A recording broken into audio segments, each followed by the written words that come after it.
Why is it so quiet? I don't hear the game at all. Oh, that's because I muted it last time. I know.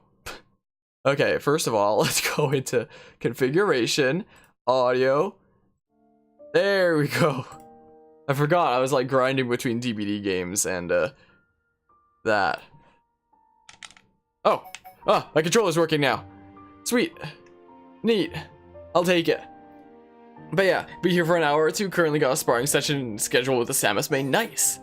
Learning a new matchup there.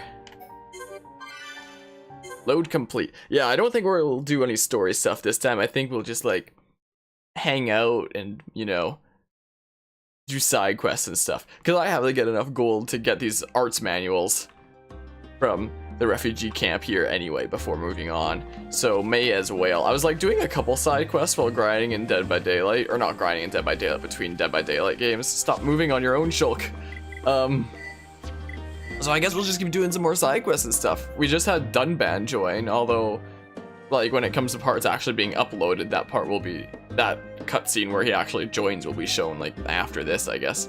You hate the Samus matchup? Obnoxious. What, with, like, her neutral B and side B and stuff like that, especially as a Falcon main with no projectiles? Makes sense. What's this? Defeat 2 Basin Antals on the Bionis leg. What the heck are those? They're like some sort of a spooter. That's what Antal means, but where the heck do I find a Basin Antal? I have no idea. Not a clue. Not one bit. Anyway, imagine if those were the things I was looking for. Anyway, I've actually been working on some stream stuff lately. I just found out yesterday that bit badges are things that affiliates can make themselves now. Like, the screen's gonna flash back as I click off it, but to show this here, like, I didn't think that custom bit badges would ever come for affiliates, but they did, so that's really cool. So yesterday I spent time making bit badges that all have the same colors as like the original bit badges, but are the same hat design as I use for like my profile picture and everything. So if I go to my bit badges folder, it's like so colorful and stuff if I close it like that. So we have like the 1-bit badge that has that same kind of grayish color that's like by your name as well now. Then we have like purple for 100, the green for 1,000, the blue for 5,000, and then red for 10,000. That's as far as anybody has in this channel. But I made like further than that just to see how colorful it would make the hat. And it gets like so shiny, it looks so cool. You know? So I was working on that yesterday, now that I know that that's a thing. And yeah, you have the 1-bit badge by your name now. I hate the default 1-bit badge so much. It looks so bad. It looks like in channels, I'd rather not have it than have it. It's just looking. But this new 1-bit badge, the kind of gray whitish hat, I like that. I like that a lot there. But yeah, and as a bonus, the Samus main, his name is Sax, wants a secondary Falcon. Oh, cool. So you'll be giving advice like that. You want the blue one, but you're poor. The blue bit badge, even the default blue bit badge is so nice looking. I want to get it in a channel. I don't have it in any channels yet. The highest I have is the green one. But one of these days, I'd like to get the blue bit badge in Tofu's channel. I'm like halfway there, but I need to penny pinch because like university stuff. But I'm determined to one day get the blue bit badge there. I'll go down to the very bottom of that list. Yeah, there's the like 100,000 bit badge. I just made up to there just because I wanted to see how colorful they looked. That's like $1,000 worth of bits is what that is. If I find like an image of like what the normal bit badges look like, Twitch bit badges, I sampled the colors directly from the real ones. So that orange yellow hat is sick. Gimme. That is like, I'm very determined that nobody's ever gonna reach that here. But I use the same colors as like the regular Twitch badges. Like I use the same hex code color even. So like for the 1-bit badge, I use for the darker outsides, I use the dark inside there, and for like the lighter parts, I use the lighter part. Like it's directly the exact same color. I use the hex code, so it literally is the same color, and then the same pattern for all of them, where it's like the dark inside here is like the darker bits, and then the lighter outside is like that bit there. So I did that with all of them. So the freaking 100,000 bit badge here is like those colors, where it's like kind of gold and yellowish, and then it's like kind of a dark reddish for this other color is what it is. So that's just directly sampling those colors. But yeah. Carvia exists, you know? He's fucking crazy, you never know. Same for Palm Went On. This is freaking 10 times what they have right now for that amount. Like, I just threw these together just because I wanted to see what it would all look like in a colorful folder full of, like, these multicolored hats, I guess. But I feel like this isn't gonna ever happen. This is, like, too ridiculously high, you know? I just wanted to see what it would look like, and it looked interesting. It does certainly look interesting with that color scheme. Like, I didn't do shading for any of them, but yeah. So what are you doing? Oh, we're just kind of discussing stuff right now. We're not doing any story Xenoblade Chronicles stuff right now. What are you attempting to accomplish? These are the custom bit badges. Did you hear, Bearded? Affiliates get custom bit badges now. Like, look at the one next to Haunt's name. That's the new 1-bit badge. That's this right here. So I recolored them all based on that. And there's your sub on. You were saying before the stream, like, where did your sub go? I guess there's the renewal. Thanks so much for the sub, Hot. And I thought you were already subbed for 9 months, though. I thought you were already subbed for 9 months because you had the 9-month sub badge already. Though I guess Twitch does like to give the new badge like a little bit early.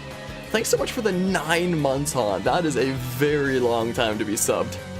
Hey, man, I appreciate it. I know you can only use Twitch Prime in one place each month. I appreciate you using it here. But yeah, you're talking about the bit badges, you know you still need to do that. Yeah, what I'd personally recommend, like, you don't have to do this, but I'd personally recommend doing the same design for all of them. Like, maybe if you got somebody to, like, I don't know if you commission stuff or you do it yourself. I think you said that you had an artist friend that was doing stuff like that. I'd say do the same design. Like, I just so happen to have this hat design already done, so it's like, oh, that'd be perfect for this stream. It's literally the symbol of the stream, so I didn't have to make anything new. But I'd say just do one design for all of them, and then you can just recolor them, so it becomes, like, obvious that they're bit badges. But yeah, still need to do that. Yeah, I only found out yesterday, and I threw these together in, like, 25 minutes yesterday, since the base design was already done. But yeah, there's just so many different cheer badges. Yeah, there is, but, like, typically people don't get up to, like, the super high ones. Like, this is as far as anybody has in my channel right now, and even that is a lot of bits. Like, those three are crazy generous mad lads, all three of them.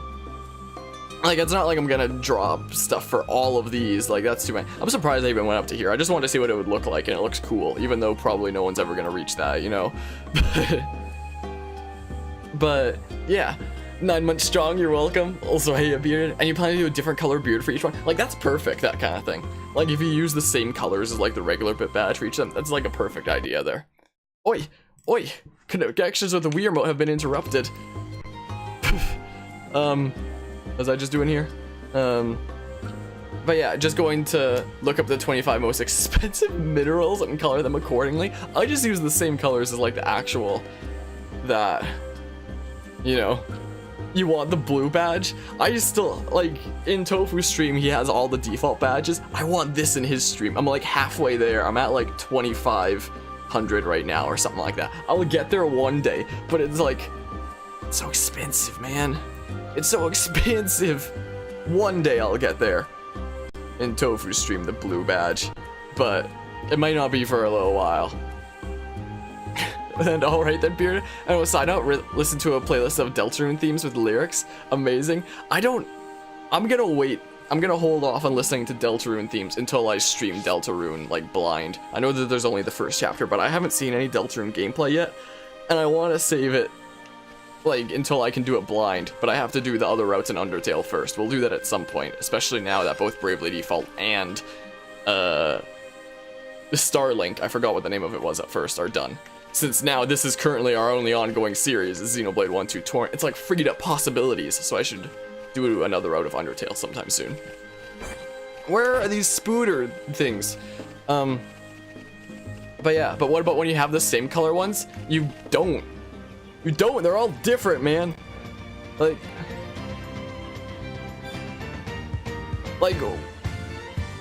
where is there the same color along this list? Are you concerned that somebody's gonna get up to $2,000 given in bits to get to the same kind of gray color? Because that's definitely not a worry of mine. Because I doubt anyone's ever gonna get up to there, you know? Besides, it's not even the same color. Like, if for some weird reason I ever had to do that, then I would just use, like, the alternating colors like that. Like, this could be like the darker part, and this could be like the what's normally the lighter part, like invert it. But it's not like anybody's ever gonna get there, probably ever anyway. So, you know, yeah, you won't say anything because some of the names are a bit spoiled. We'll say something though that doesn't involve spoilers. No hopes, no dreams. Now bow before your king. Best line in the song. Sounds like it. And it's a cool throwback to Undertale as well with Hopes and Dreams. I know a little bit of feel of Hopes and Dreams just because I've accidentally listened to some remixes while having playlists going. Like there's one in my spring music collection. I'm just gonna Google where the heck these things are, honestly.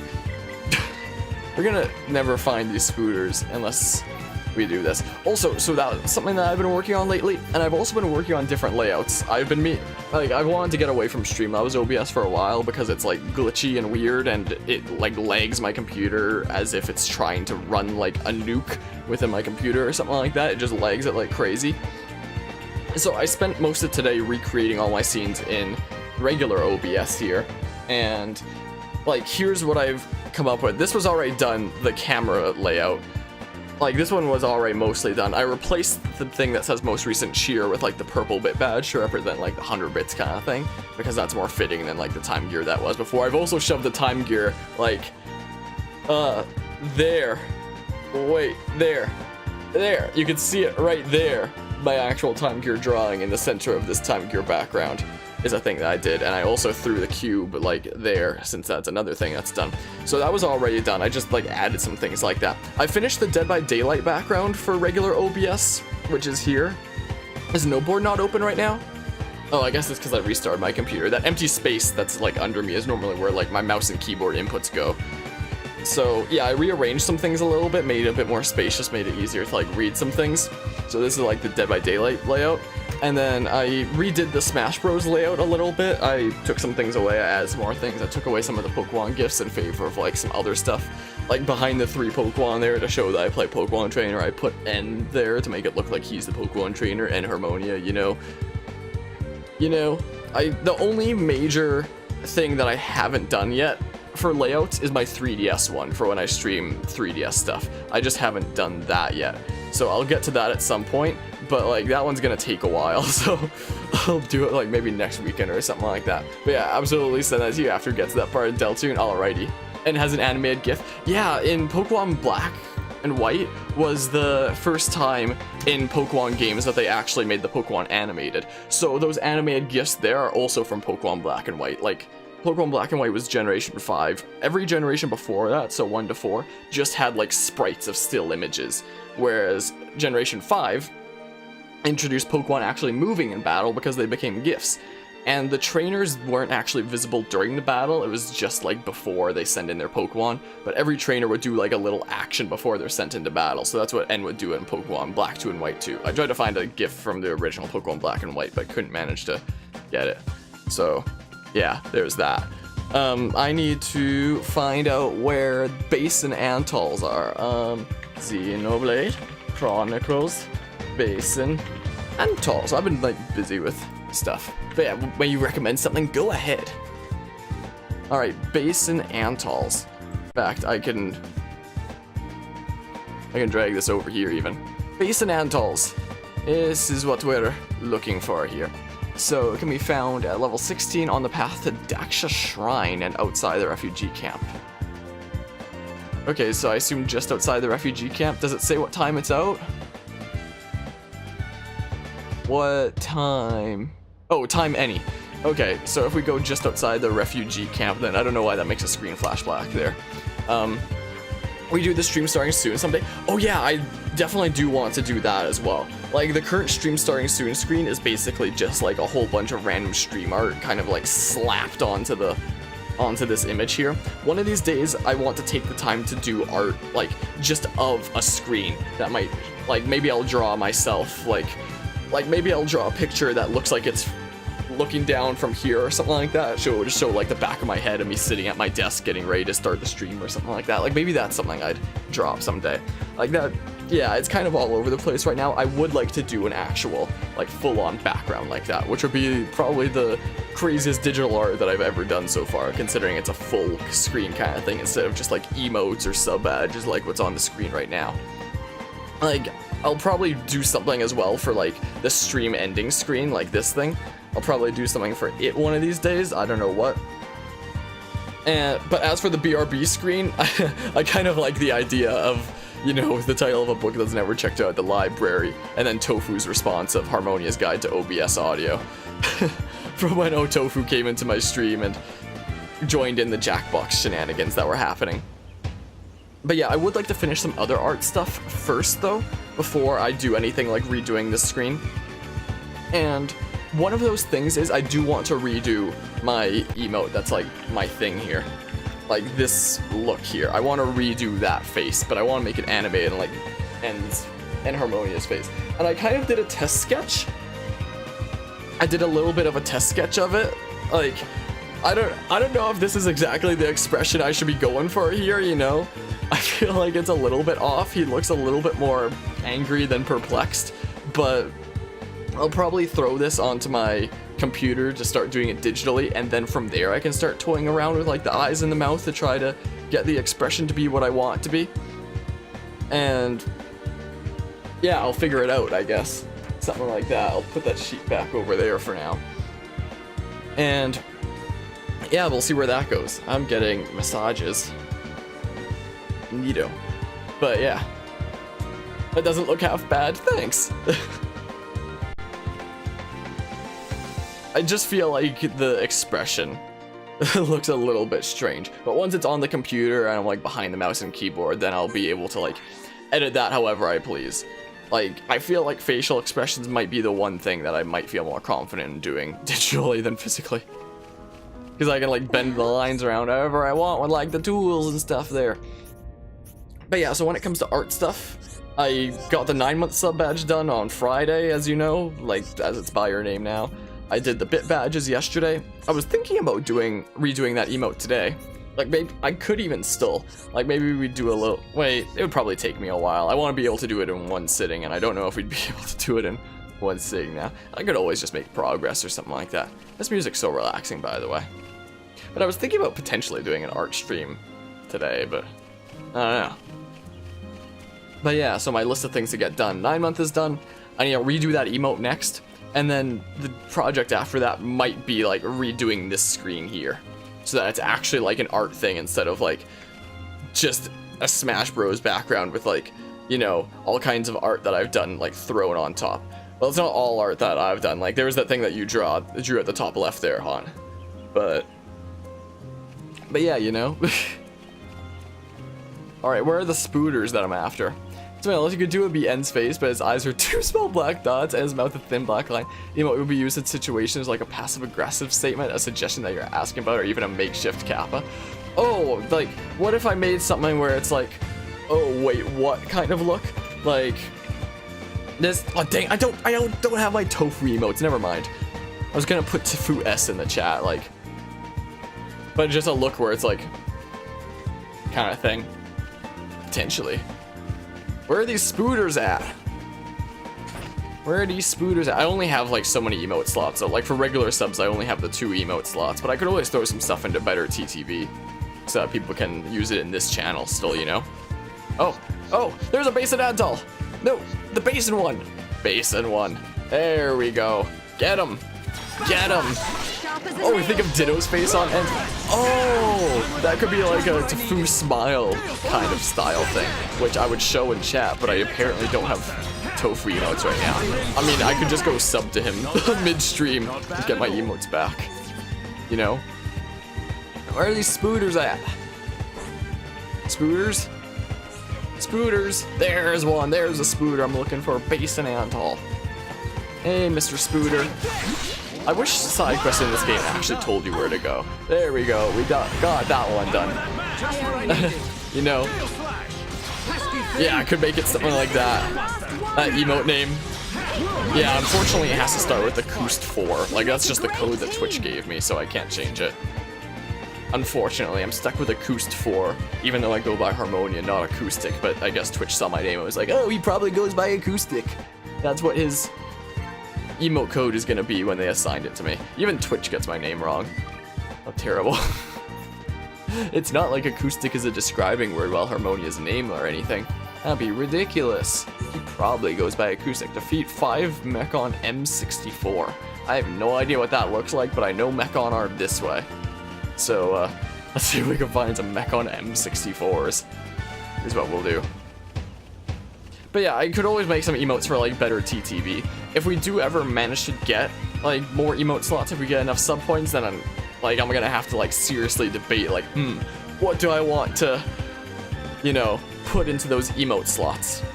You know, since there's only those few. Like currently the 2 emotes are like the Jigglypuff high thing, because that's like a common emote that you can use. You can use it when you're like entering a stream or leaving a stream. You can use it if you're saying like thanks to someone. You could be like, hey, thanks, and it'll show like a Jigglypuff waving, that kind of thing. Like you can use that in several situations. Or there's like the face one as well as the other one for the 2 emotes that are set, which you can use in like so many situations where it's like something crazy just happened, just throw that face in. It's like, what just happened, kind of thing. But I'll do it digitally one of these days, since I have that like test sketch drawn out now, and I already have it scanned, so I have it digitally on my computer. I just have to like be able to take the time to sit down and draw that out. I might stream it. Okay, that's what the M64s look like. But yeah, for the stream starting soon screen, here comes Chief. Prepare to take 9,999 damage from an essay. My oh my. I've got a bunch of ideas for that. Because yeah, currently my idea for that is like back view, almost like it's a view pointing down from back there. Of like the back of me sitting at my desk getting ready to start the stream, you know? That's like the idea. Oh, he was using Blossom Dance there. On the tiny little weak Mechon. Oh, there's a quest item over here. There's a quest item. What's up, Analog Harmonica? What? I'm not sure what you mean by that. Can you play the harmonica? Not that well. I have one around here somewhere, but I've never practiced it all that much. I play the keyboard and the guitar, but not exactly the harmonica. I don't even know where my harmonica is, but my name is Harmonia, not harmonica. But how's it going today, the jazzist? Hope things are going alrighty. Gonna do a big spin, boop. I'll just do this from the front because he's dead anyway. I can see this isn't pushing you at all. Okay, there's a quest item up on that hill. Get out and play. I don't know where it is. I literally have no clue. And I don't know how to play it anyway. I have no clue how to do it. I have to get up on this cliff somehow to get up there for that quest item. Oh, I guess I have to go through like that cave thing. Oh, I have to go like roundabout. You have negative brain cells? Did you like misread Harmonia's harmonica? Because like so many people do that. You know, my name's based on like N Harmonia from Pokemon Black and White, which is also where I share the hat from. I painted this hat myself a long time ago. It used to be a blank black hat, but I painted it the white on front, so it's like N Harmonia's hat from Pokemon Black and White, and that's also where I get the name Harmonia from. But somebody on Twitch already took the name Harmonia. I used to be Harmonia __ for a while, but that's stupid, and I want something unique. So I changed it to Acoustic Harmonia. And acoustic means like, it can mean sound in general, but it's more like musical kind of sounds, and Harmonia is like a different way to say harmonics. So Acoustic Harmonia is like a way to say like the sound of music, which speaks to my love of music. Is basically what my name is like one big obscure reference to. Is basically like a meaning that you can take from it, since I love music. Draw yourself tipping your hat, sort of giving a half smile, head to. I don't know how confident I feel in drawing my own face. That sounds like something that I could never do. That's not something I'm confident in at all. Have any your back, turn head to the right, giving an ominous grin, holding a Pokeball, and have the Smash Ball hovering above your heads, and have stream starting student screen the Smash Ball with a sweet font, like us facing each other kind of thing. Along with this, have a blue glow radiating from both behind you. That sounds more complicated than I feel confident in my abilities to draw. That sounds like something a better artist might be able to do. But I don't know if I could draw something like that. I don't know if I'm up to that kind of a task. Okay, we're going all the way around this way. But yeah, I took the name Harmonia a long time ago because one, I shared the hat anyway, and his name is literally one big reference to like his love for math and music, which I also love. So it's like, oh, that's so fitting, you know? Like, there's so many like obscure little things in his name that point towards that. Like, putting N and Harmonia together, you can basically get the word enharmonic, which is the musical term for two notes that are written differently but sound the same. I've debated about calling my community the enharmonic before, but it sounds kind of gross. As fitting as it is, it doesn't roll off the tongue, you know? Anyway, what am I doing? What am I doing here now? What other things have I got? Oh, I have to destroy the freaking tall Mechon things. Maybe if I fast travel to this point here, it'll like respawn those ones.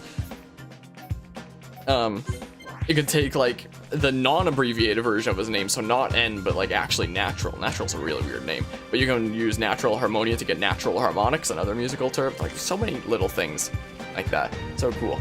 But yeah, I could draw it on paper for you as an idea. Not now you're lazy, but sometime soon. Yeah, it definitely sounds really interesting. It sounds a lot better than like my idea, but it sounds also more complicated than something that I could do probably. Missed your message above, by the way, no worries. Just want you to know that you also love music. What, the part that said I gotcha? Because I saw that, I didn't read it out though. But yeah, no one knows theory, lol. You're a jazz nerd, so you know all about enharmonic equivalents, but yeah, neato. I wish I knew more about music myself. Like, I'm passionate about it, but I wish I actually could like identify a lot more musical stuff. Like, when it comes to guitar and piano, I've been mostly teaching myself, so I don't know a whole lot of what I should know. Like, I don't even know how to read sheet music on piano at all. I do for guitar, strangely enough. Like, maybe this summer I'll take the time to learn it for piano. Can't be that hard considering I already know it on the other instruments I play anyway. But, you know, that involves taking the time to sit down and do that, which will take a while. You know. What else have we got? Oh, it told you to play the piano above. Wait, how what? Oh, you play the piano too. Your username was inspired by that, actually. Nice. Sorry, I guess it blended together. Whoops. No, close out the menu. Like, there's not a whole lot of things I know on piano at the moment. Like, it's mostly kind of just me randomly hitting keys and seeing what happens, you know? But, like, I don't know. You've been playing for 15 years now, you ain't no filthy casual? Yeah, I'm definitely out of my league here then. I've been, like, teaching myself on and off for a couple of years, but, like, it's basically just memorize one tune, and then, like, a long break, and then maybe memorize another tune. Since I don't know how to read sheet music, it all comes down to memorization. Like, that's what has to happen. But, like, I only just got this keyboard, like, a couple of years ago, and it's been... Like, most of what I know how to play is, like, really simple kind of beginner stuff. Like, because I learned it at a time where I wasn't as good. So it's like, let's say I was playing Primal Dialga from PMD2. It's like, both hands at the same place, like, whoa, this is totally high level stuff. Like, I don't really know all that much that's more complicated, but, like, there's some things that I can do where there's, like, simpler parts, and then there's crazy looking parts, like, let's see here.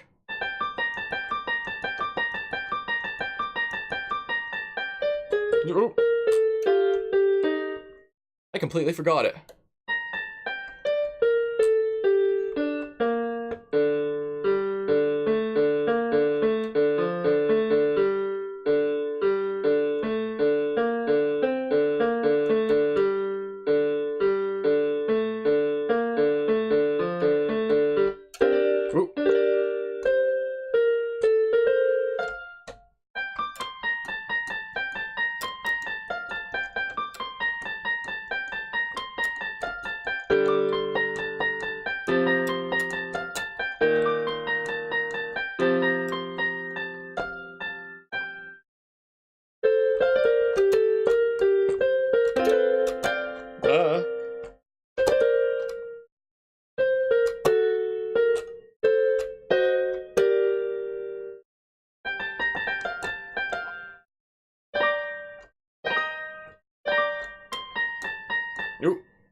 go from there.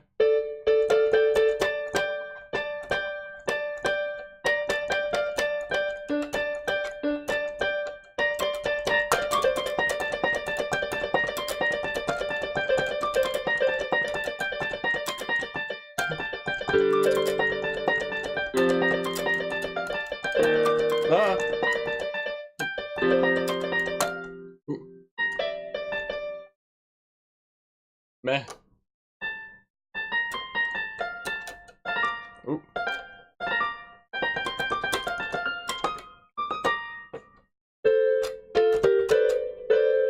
Meh. I completely forgot.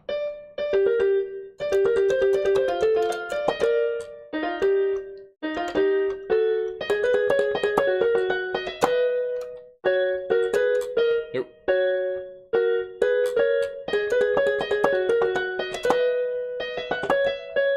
Nope.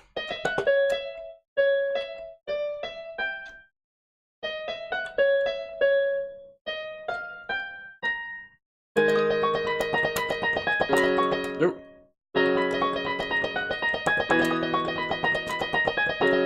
Ah. Terrible.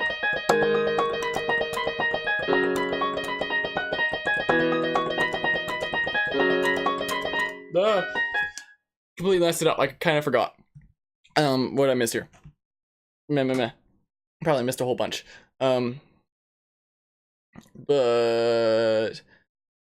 yeah, you love talking music. Yeah, it's like one of my favorite things to talk about, especially on stream. Like, especially talk about like game OST, where it's like, oh, like, you know that part in Xenoblade Chronicles 2 where it's like, ooh. And then like later it does a key change and it's like, ooh.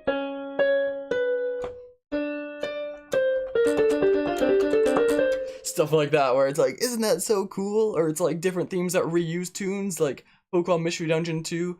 Like, it can be the final boss theme and really intense, like.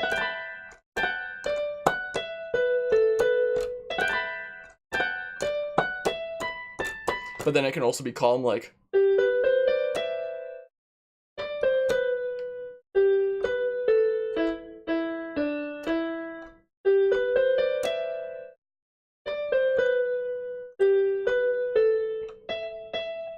But still the same tune, stuff like that. You won't play the other side and sing it on stream? Well, I definitely won't sing it on stream, but that's awesome that you're passionate about. You should absolutely learn how to read it. Yeah, I just need to take the time to do it. Things have just been really busy with like streaming and university and like all that. But like this keyboard, whenever I press a note, it shows on this little screen right here like what note it is on sheet music. So like it shouldn't take too long, especially considering I already know how to read sheet music on guitar. So hopefully it wouldn't take too long. It's an amazing skill to be able to apply that knowledge to any new piece of music. Yeah, instead of learning by either synthesia or figuring it out by ear very, very slowly. But yeah, Blade Tears, that one looks sick when you play it. Yeah, this is the tune that makes me look a lot more skilled at piano than I am. It makes it look like I can do stuff like this regularly. When really my skill level's like super simple, I'm just tapping the notes kind of thing. Like, that's pretty much. Yeah, Bloody Tears is the best one that I can play on piano. Next best would probably be like Counterattack from Xenoblade 2, which is the...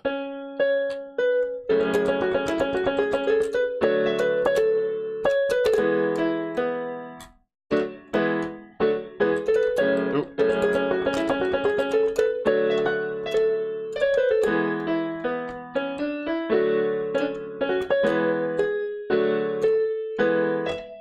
Kind of rushed it a bit there, but you know. Chords that you're using, those chords that you're using both hands for in the upper register are a lot easier with one hand. I don't even know what upper register means. I don't know what this means. Gets a lot less crowded. Like on Bloody Tears there, because like I should be doing just one hand, like, but like I'll practice it one day. Gone to a point where you just play those requests by ear. I definitely can't do that. I'll move this back to the side. Move this back up to where it's supposed to be. What am I doing here? Headphones, where did you go? There you are. But yeah, most OST stuff is super repetitive and catchy. Yeah, it can be. Megalovania is also a pretty good looking one that you can play. It doesn't, I don't think it looks all that good when I play it. I play it at a very simple level. Do you have a pedal? Nope. Not at all. Just have like a really cheap kind of electric keyboard thing there. And that's it for that. What's this? Brave Turkins. Are the ones up there that I saw before of that variety? I swear if I go around and they're not even, that will be unfortunito. Very unfortunito indeed, let me tell you. But I know that there was some sort of Turkins up there, so I guess I'll go up there and check out the area. Give it a good look-see. No sustain pedal, yikes. I don't even know what that means. I have no idea like what any of this stuff is. I'd like to know one day. Like, when it comes to me being passionate about music, I'm probably a lot more into listening to it than I am to playing myself. It's like, listening to it is something that I can get behind and I can like analyze what makes something so good and like enjoy it and point out like all the incredible parts of it. But like when it comes to playing music, that's something where it's like, I want to do that, but like maybe once I have the time one day. Things get crammed with like university life, streaming life, taekwondo life, personal life. I have like little to no time for music, unfortunately, when it comes to playing it myself. Maybe during the summer. Maybe during the summer I'll put time into it and like actually learn how to play off of sheet music for piano. Since I already know it for one instrument, it probably won't take too long, right? But yeah, you should invest in one if you can, it's awesome. A sustain pedal is a pedal that you press down and it sustains it. Oh! That's neat. Maybe. Zigzag, is there no dudes up here? Do I have to change it to like day? Let's make it day. Why don't more games have a mechanic like this where you can just like change the time? Dang it, that isn't the type that I need. Oh? I'm looking for brave ones. Oh, there's a whole bunch here. Oh, there's one. Hey you. Hey you. I pissed them off. Let's try to hit them all with this. Oh, I only hit the one? Feels cheated. Feels so cheated. It's the power of the Bonado. I'm to be on that progress, dude. Gonna do some laundry, so you're gonna take off. Alright, you done. Good luck with the laundry there. Let's do big spins. We can do it. No problem. Damn him. Get him. This isn't even from the side. Neither is this. But whatever. Have a good one though. Awesome convo. Talk about music like best thing ever. Literally one of my parts of my stream description, like the part that says under music, it's like, if anybody ever wants to talk about like game OST or remixes, stuff like that, that would make me so happy. It's like literally what part of my stream description is. Music's awesome. What have I got now? What have we got here? What's this? Collect 5 lots of glowing wisp fluid from wisps on the Bionis leg. Yeah. I think I remember where one spawns, right? There's like one that spawns like, oh. Like if this is the bridge that I think it is, I'm pretty sure there's one over there. Welcome back, Hunt. Willkommen zurück. Ah, no, man. The world of this game is so cool. Oh, look, there's the Mechonis. Just kind of chilling there, you know? Do wisps only come out during the rain? Is this the perfect time to be looking for them? Happy to see we finally got a new viewer who isn't toxic. Unlike most newcomers. I wouldn't say most newcomers are toxic, unless we're playing DVD. I'd say that's the only case where we get, well, okay, there definitely have been quite a few lately who, you know, Like, when I was streaming Sly Cooper on my birthday, for example, and somebody came in to just, like, self-promote some random YouTube channel that was probably theirs. I don't know. You might actually be right on second thought. Now that I think about it. Now that I'm taking some time to ponder it, you might be right. But yeah, the jazz is there is also from Bearded's stream. Came in the other day where we were doing like some DBD stuff and Bearded was part of the group. So yeah, this is neato. Where are wisps? I swear there's like one on this bridge area over here before going into Colony 6. I think I remember that from like a previous playthrough. I don't know if they only come out during rain. This little island here, I'm pretty sure there's like 1 or 2 wisps that spawn here, right? Surely. Little blue wisps. Right. Right. I don't see one. Yeah, there they are. I knew it. I literally knew it. I called it so hard. I can't believe I remembered that from like, oh, these are nebulas. What the heck are wisps? Oh, the whispers, the bug things. Oh my. When I heard a wisp, I thought of something that looked like this, and I knew these things were here. Wisps are the freaking little bug things. Can't believe this. I think I saw some outside of like the refugee camp or something like that, right? Oh, that's why that part of the map wasn't mapped out even though I'd been there before, because it was a different level. That had me confused there. I was like, why wasn't the rest of this mapped out? Yeah, it's getting a big portion of your trust because that man has a very positive and great community. Absolutely.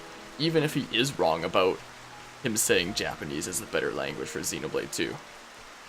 Even if he is wrong about that, you know? Whoa, no, no! I didn't realize it though. Ah, fine, I'll just go around this way then. Even if he does have opinions that are wrong, you know? Maybe he can be forgiven. You know, man? Okay, the wisps are the freaking bug things, not the nebulas. Ow, that's not supposed to crack. Falling apart. Okay, they're like glowy firefly things or something. I'm pretty sure there's some over this way. Yeah, it looks like the nebulas do just come out in the rain. Watch it turn out there to be like something that I need for a quest from these guys. Let's take them down now anyway, just because, you know. Like they only come out during the rain and who knows when it's gonna rain next. Pizza like butts, everyone has one. Incorrect. No, that's definitely correct. How's it going, Incredible Geek? How have your streams been? And stuff. Hope they've been going well. It keeps resisting my physical attacks.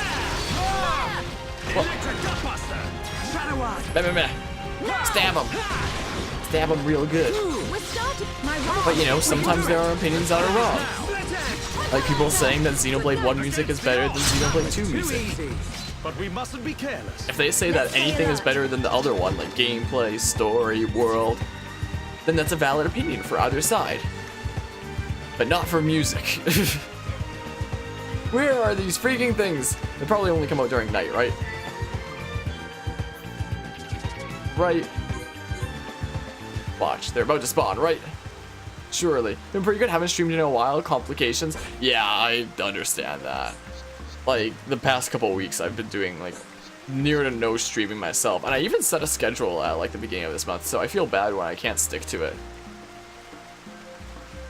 Hey, man. How are you doing? Where the heck are these wisps? Where the heck be they?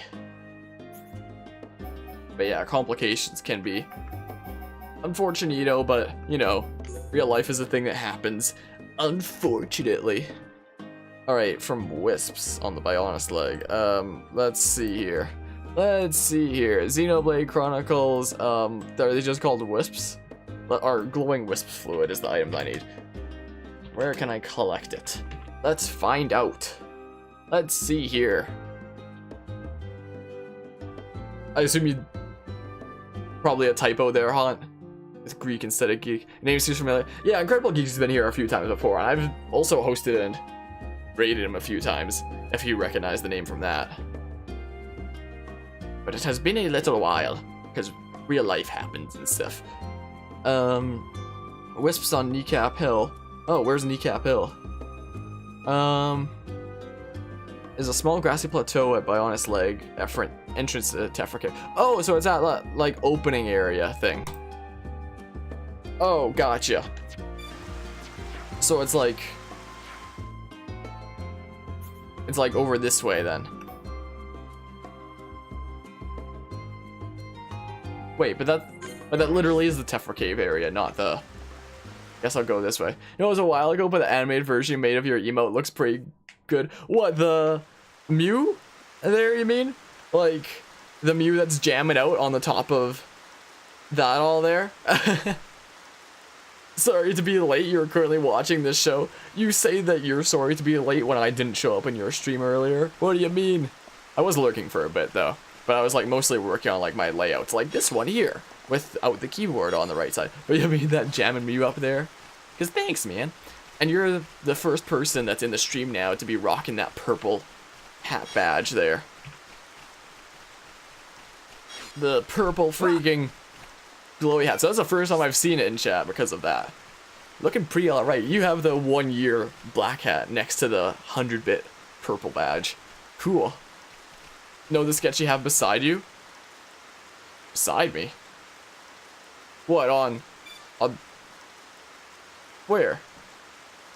Of that? What do you mean animated? What, you mean of...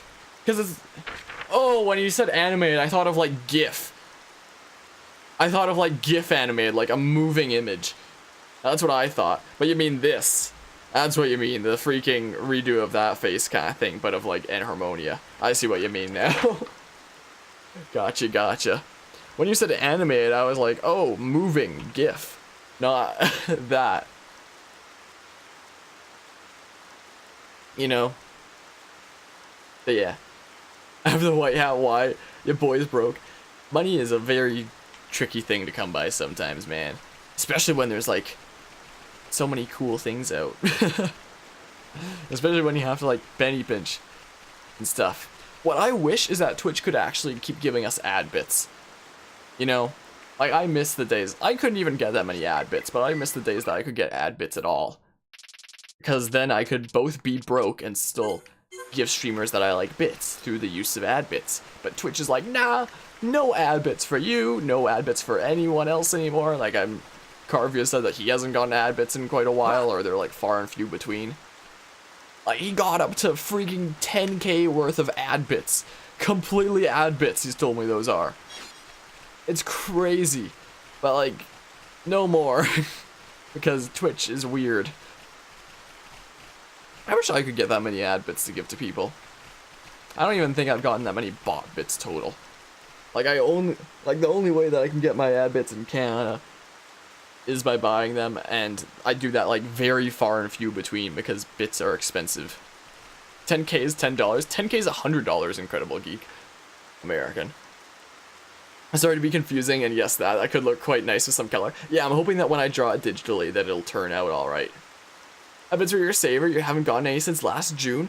I know, right? Like, what happened? And why are there no, like, wisps? Does it have to not be raining or something? Set to night. Ah, there they are. It's not raining. You wish you got ad bits? I know, right? Yeah! Yeah! Shulker agrees. Too easy.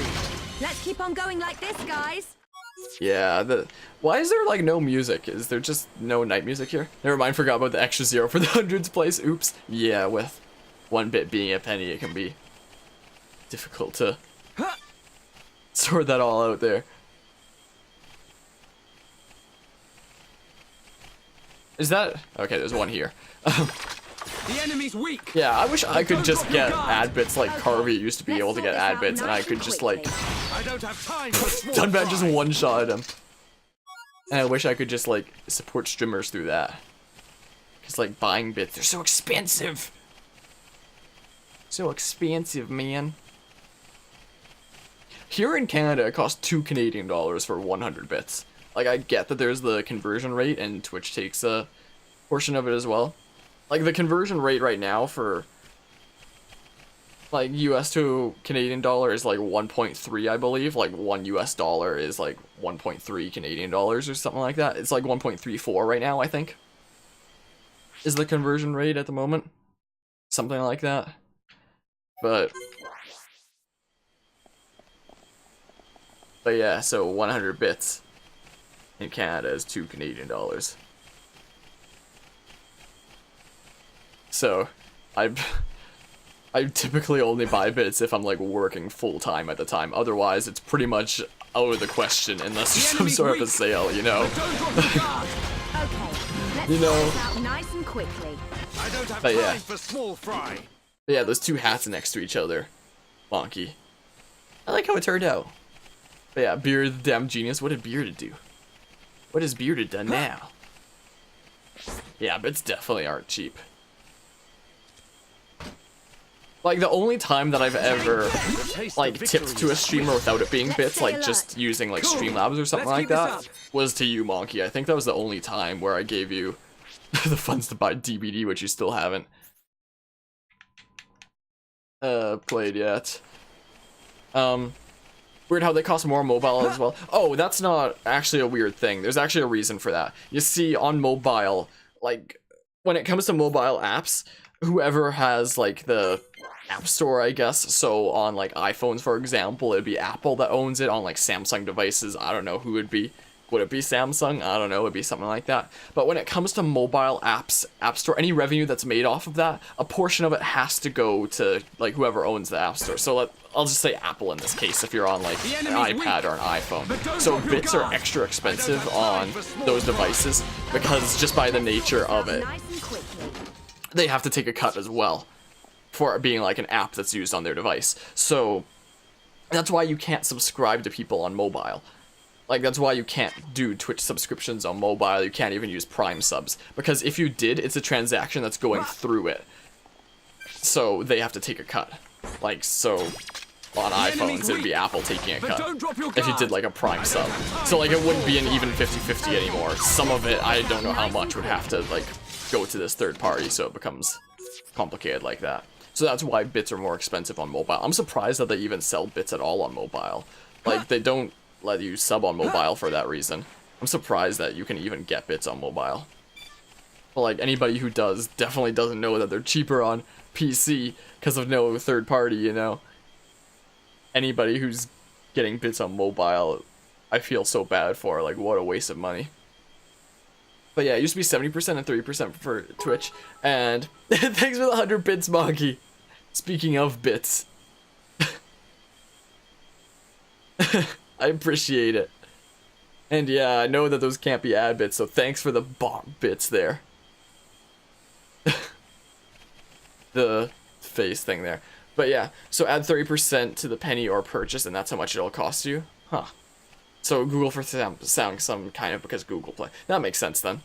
But yeah, me and him were playing. Hold on, did I miss something there, Haunt? Oh, Beard's a damn genius. Me and him were playing Smash. Just told him to go to Doriad. Man said no. Then it asked him why. And he said, because first he got to start off with the backslash.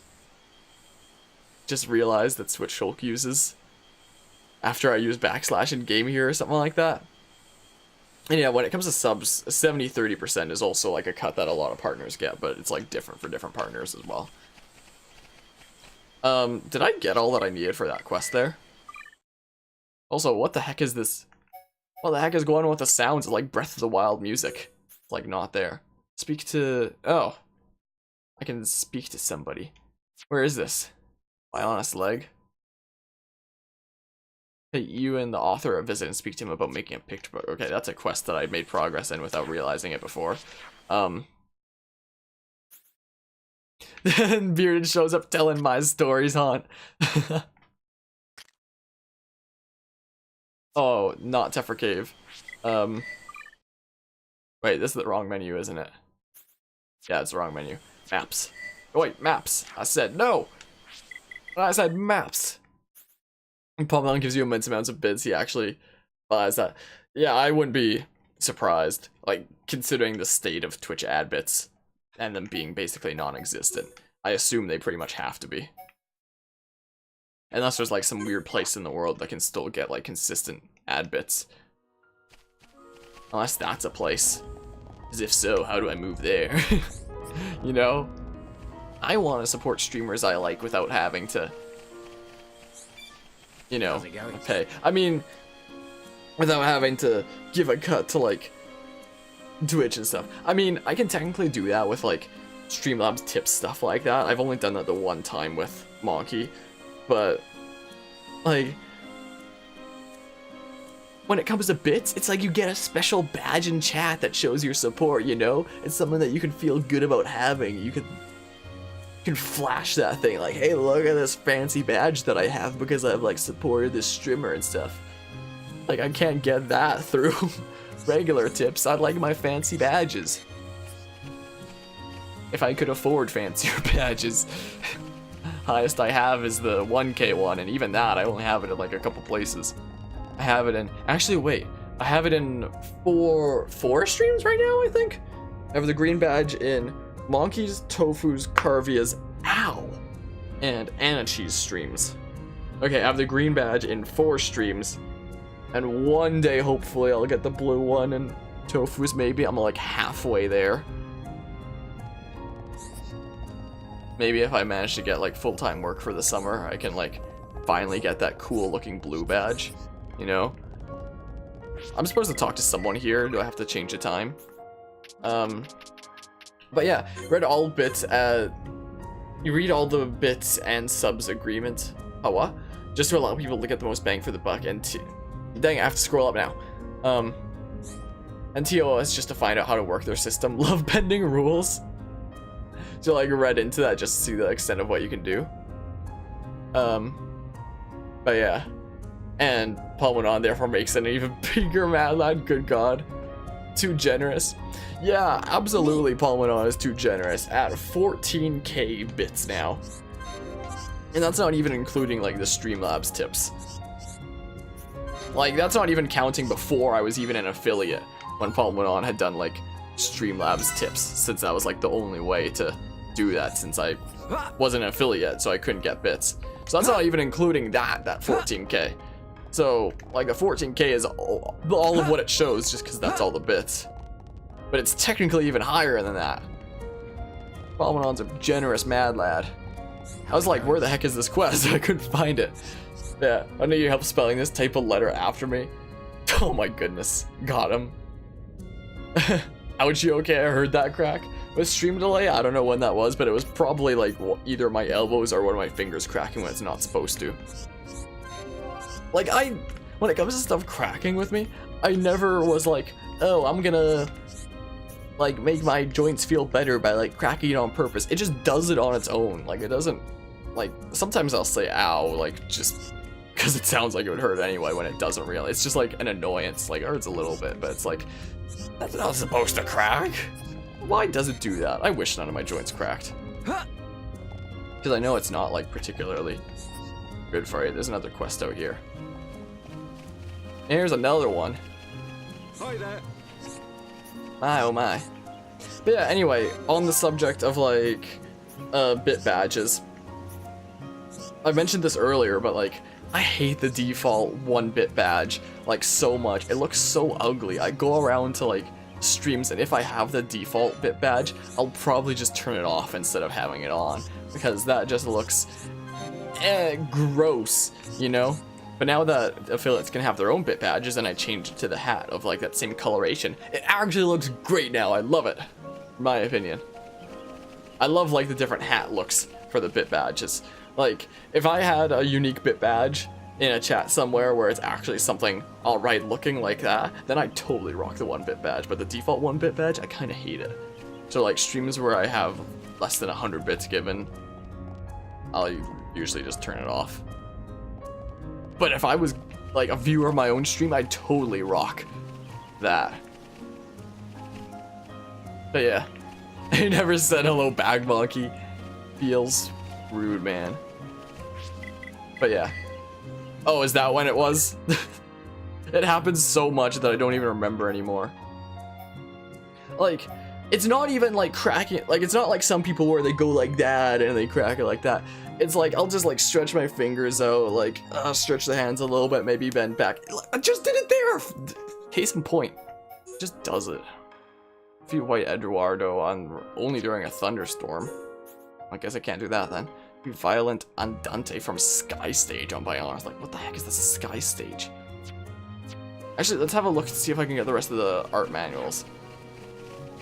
Oh yeah, so those are the 4 places I have the green bit badge then. Well, You ever crack your knee while walking down steps? I don't think so. Maybe if I'm like I'd say my only joints that really crack are like my finger knuckles and my elbows when I stretch. Oh, case in point, like I'll just stretch out like that and it just does it. Like the right more commonly than the left, and it's really loud usually when it does that. Like it'll just like reverberate across. The only other joints that ever crack are the shoulders, and it's only in a very specific situation. My shoulders only ever crack if I'm in Taekwondo and we're doing Kichun.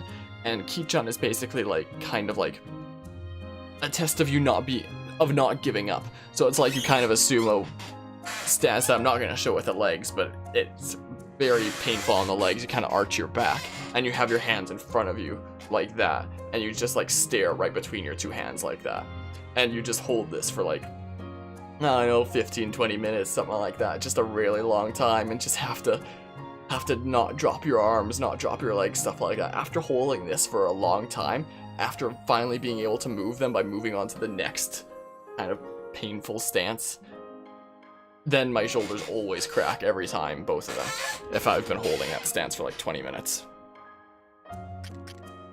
But otherwise my shoulders never crack. That's the only situation there. Alright, so these are the ones that aren't yet learned. So I'll get these. Yeah, I still need enough funds for the last 2 then, because these won't be available once the refugee camp isn't here anymore, once I tell someone like, hey, go back to Colony 6 since we drove out the Mechon, so I gotta get enough funds first. But yeah, joints cracking actually releases the nitrogen between your joints. There are no bad side effects. Not grinding is different. Like, I knew it released something, I wasn't sure what it was. I guess it's nitrogen then. I didn't think that there were any bad side effects, but I figured it was bad because, like, you know, whatever's there, which I guess I now know is nitrogen, is supposed to stay there and not be released, right? Surely. But yeah, cracking your walking ass stuff thing practically died due to a fall. Yikes.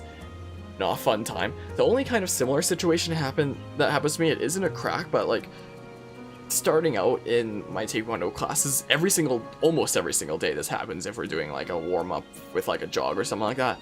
Either my right leg or either my right foot or my left foot, right at like the ankle kind of joint, will just like flare up with like a step to the point where it's like I just can't put weight on it, so sometimes I'll stumble while I'm running because of that. But it's only for that one step, and it only ever happens once during a class. So once it happens, it's like such a relief, because it's like, phew, I'm in the clear, that's not going to happen again. But I have to be careful in like the beginning, because it always happens once, right at the beginning of like every Taekwondo class. Either my right or left, like while running or something like that, is going to almost give way on like one of the steps. But it only ever happens once, so once it happens once, I'm in the clear. It's not going to happen again for the rest of the class. I have no idea why it is. That's like a weird thing that happens. Like, it's not a cracking, it just like flares up with like some weird pain and I stumble. I haven't fallen from it yet, but like one of these days I'm probably gonna like fall in the middle of it. Actually, no, I have fallen from a run with it before. I'd be running and then that happens and I fall because I wasn't expecting it. But yeah, it happens like maximum once a day. It's never happened more than that. Don't know why. But yeah, I've always crack like that. Stretch into crack is a true combo. My oh my. Action is that oxygen. Wow, what are words? Nitrogen is actually bad to stay in your body. It's basically a toxin in your body and your body doesn't need it or use it, like carbon dioxide. So it's probably like no difference whether you're cracking or not then, is what you're saying. Cool. That was a relief. I still wish I wasn't like cracking as much as I was, because it's probably really annoying to viewers on the stream, you know? Or like if I'm in a class at university and it like reverberates throughout the room, you know? Like, especially on stream, like, I'll sometimes look at some of my VODs or something like that, and if someone cracks by accident, it's just like this loud sound right in the microphone, and it's like, there goes stream quality with awful sounds like that in the background. What am I doing? What am I doing here? Emergency treatment, what's this? Wait, didn't I already do that? I thought I collected 5 already. I know it never said, like, complete. But, I wasn't paying attention. I defeated, like, 6 or 7 of those wisps. I know it got to 4. I must not have been paying attention, my goodness. Fine then.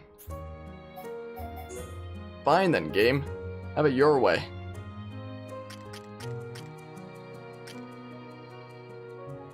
Guess I'm gonna go kill a few more wisps quick. You know? Or something.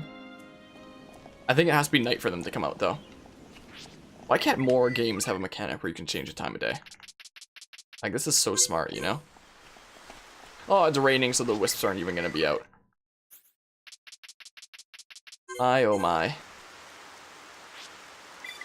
Can the rain go away? There we go, rain goes away, and whoops.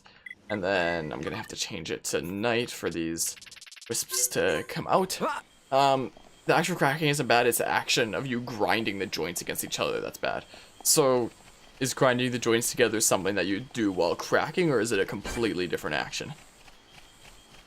Am I safe? The enemy's weak. No, I don't know. But don't drop your guard. Oh, I can reach up there with Stream Edge. Nice and quickly. You'd think I'd be able to reach up there with like Air Slash or something, but guess not.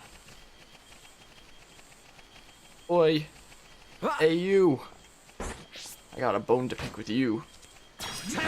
Charlotte, could you teach me how to use a rifle sometime? I'ma yoink this. So that's how it is. Dang it. Given up the sword already? No, that's not it at all. Oi. Oi. Let me back out here. Let me back here. I just need one more of them items. Also getting cold. Time to toss on the jacket. Whoa. Whole bunch of glowy stuff here. Man said the enemy is weak enough to drop your guard, by then he's already dead. Yeah.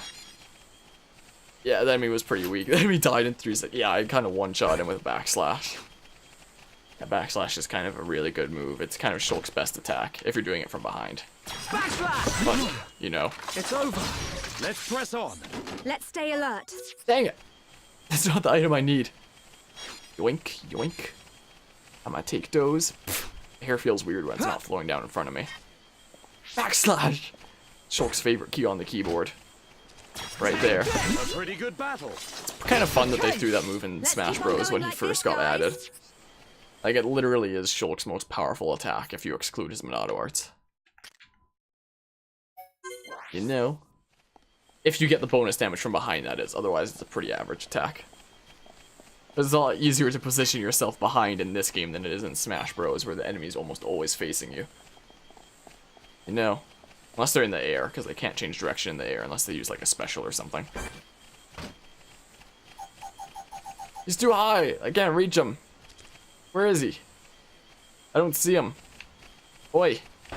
The enemy's weak. Oi. Don't drop your guard. Oi. I don't have time. Also, look how nice the pride. night sky is. Okay, let's sort this out. Hey, I got the thing.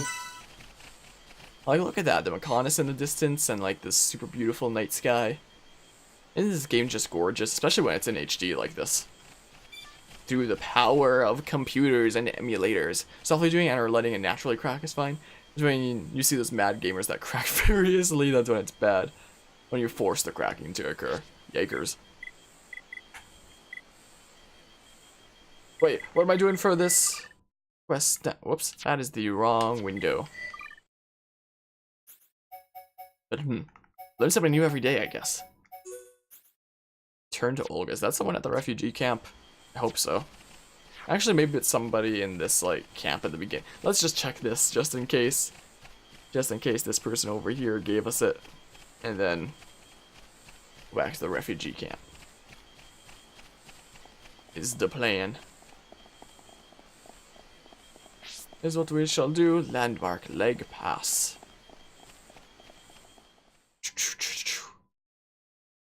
This is like the best loading screen of any game. That beautiful space is beautiful.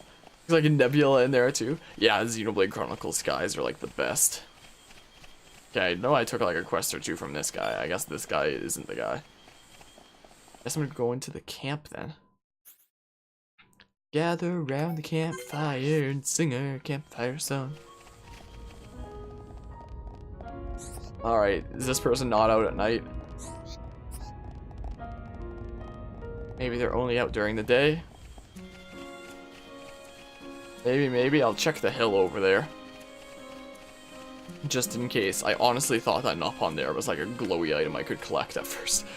I was wrong. I was incorrect in that judgment. Not over here, I guess. Alright, let's change the time then. Make it daytime and see if you come out. I should make it a little bit further, actually. There we go. Kind of midday kind of time. Okay, so they're not on the hill here. Played this game, got bored in 50 minutes or so. That or it's hard grind till it's fun. Not into those grinding games. What, you mean this game here, Xenoblade Chronicles? Because it's not that much of a grinding game. The first time I played through this game, I literally did 0 side quests. Like, sometimes like, the game expects you to do some side quests. So sometimes I would grind against an enemy in the same area over and over. But I do it for like 10-15 minutes and it's like, okay, now I'm ready for like the next chunk of the game. I can feel more the power. powerful. Like, it doesn't seem all that bad. Usually you can just like run into a few enemies in the area. Level up a little bit. Because like levels in this game make a big difference. There's a lot of games like Pokemon, for example, where it's like one level up is like, it's like a tiny little bit of a boost. It doesn't make you that much stronger. It's just like many of that added on to each other is gonna make a big difference, but one level isn't that much of a difference. In Xenoblade Chronicles, even one level makes a big difference. So even just grinding up to like 1 or 2 levels higher than you are and the enemies in the area is like fine. And then there's Xenoblade Chronicles 2 where I never had to grind really. Like Xenoblade Chronicles 2 I'd say is a lot better at that. Search the area around the ether deposit. Where is this?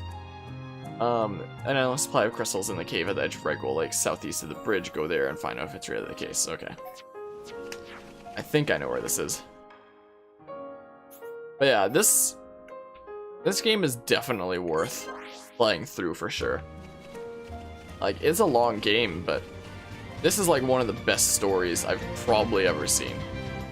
Okay, so it's like that ether deposit, I believe. Like, my favorite game of all time is Pokemon Mystery Dungeon 2. And if I had, like, when it comes to my favorite stories in games, PMD2 is probably my favorite story just because it had such an effect on me. But if I was looking at all the game stories that I knew and, like, judging them based on how good they are, I would easily say that the story of Xenoblade Chronicles 1 is the best story I've ever seen in any video game. Like, at all. Like, I like the story of PMD2 better just because it had, like, such an effect on me. Just because it's, like, you know, it's something close to me now. It's something that I played long ago when I was, like, a kid and it made me cry at the end and stuff like that. Like, it had that kind of effect on me. I love that story so much, so I personally like that story better. But when it comes to like actually being critical about the stories, Xenoblade Chronicles 1 is the best story that I've ever seen in any video game. Might even be better than any books that I've read, honestly. Like, I don't read a whole lot of books today, but I definitely used to in like junior high and a little bit into high school. Like, so I don't have like a super large cache of like books that I've read through in my mind. But it's like a decent few, and this story is definitely better than any of those that I've read. And I've read some really good book series. Like, if anybody's ever read like the Inheritance Cycle, like the Aragon books, those are so good. Love that series. The fighting mechanics are weird. It takes practice. It takes a long time to get used to. Like, the game throws a lot of info at you in the beginning that you have to memorize. Like, I have it down now because I've played through it a few times. But like the first time going through, it takes a very long time to get used to. And the game kind of expects you to know it. Like, I remember it mentioning chain attacks in the beginning, but it's like, oh, that's too complicated to like really figure out how that works. And then there came a boss fight later where you had to use them, and then I had to Google how chain attacks worked. So that could definitely be a thing sometimes. It seemed like an auto attack. You like to feel like you're doing something and have control of the attack.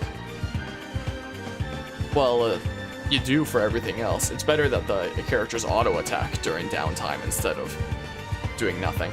And there's also strategy to it with that. Like times where you want to be doing auto-attacks instead of using your arts, because your auto-attacks are charging up your center. Use your Monado arts if you need to like save one of your teammates, and it also gives you the chance to position yourselves for the effective moves, like the moves that are effective from the side or the moves that are effective from the back, stuff like that. And then Xenoblade Chronicles 2 is a bit different, where your auto attacks only happen if you're staying still. So when things like HP and potions would appear on the battlefield, you have to decide like whether you want to stay still and keep attacking to like get ready to do like a cancel attack with one of your arts, or whether you want to be on the move because there's somewhere that you need to be or somewhere you have to position yourself. So more strategy was kind of built into that. I went to the wrong place, didn't I? Apparently there's a cave somewhere near this lake. I'm supposed to go for like the side quest or something. But yeah, example, Black Desert Online, good fighting, mechanics and controls, or Vindictus? I haven't actually heard that word before. And I haven't heard of that game before. New to me. I went to the wrong place, I guess. Did I? I don't remember if it said my quest was like updated. I don't remember. I do not remember these things at all. I just want to do some more side quests to get them art manuals. I guess there's a cave over there or something. Maybe. I don't know. She knows. Like nothing over here. Pretty sure this is where a boss spawns during thunderstorms or something. Oh, is there something there maybe? I don't know. I don't know anymore. Is that an entrance to a cave over there? Check it out. And if it's nothing, then maybe I'll just Google it. And Dunban just popped his head out of the water. How long were you under there? Like a goose or something, or a duck diving for food, and now he just popped his head out. Didn't find anything. Oh, so there's the way up there. Interesting. It's like nothing over here. Nothing here.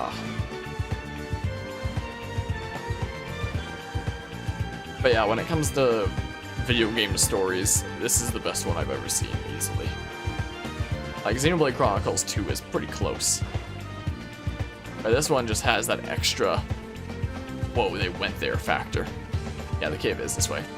Said it correctly at least. From Nexus Launcher, pretty good, but they took out the jump mechanics, so Black Desert Online was the next best thing. Oh, let's not get seen by you. Yeah, I don't know what the game's like at all, but taking out jump mechanics seems like a strange thing.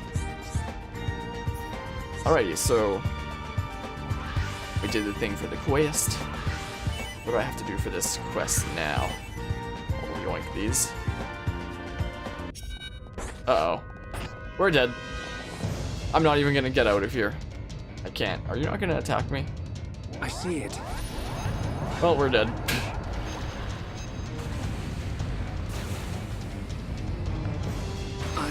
Yep. Whoa. Sorry. Choke got killed so hard it lagged the game. Well, unless I can make it out of here in 8 seconds. Here it comes. Oh, I made it out. He gave up. Cool.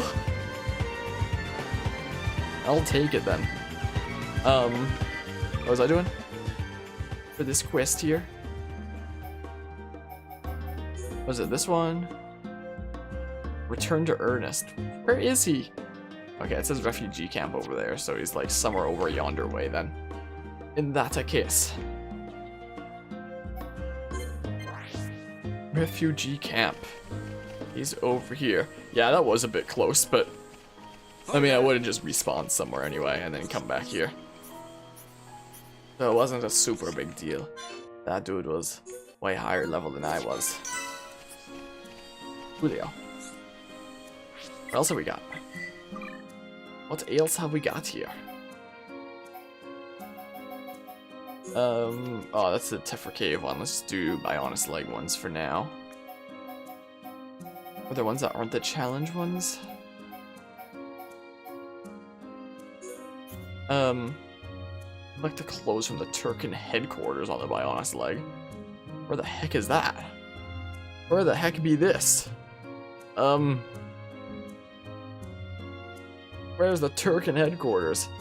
This actually sounds familiar to me. I think it's at like the top left area. I think, right? Where is this? Oh no, I might be wrong. On the lower level of Bionis leg, center of Turcan operations. Is located north of Ro Oasis. It must be accessed through a cave guarded by Turcans. Where's Ro Oasis? Is it where I think it is? Let's see here. Like, is it... This is the Ro... Okay, so it's like this thing, right? I have to enter through like this way or that way or something. I have to enter through a cave guarded by them. So the... Oh, there's the entrance, I think. I think that's it. I think that's where we must go. And hopefully not be seen by, like, the super high level enemies over here. That are way higher level than I am. I'm a lot higher level than you. Are you gonna fight me?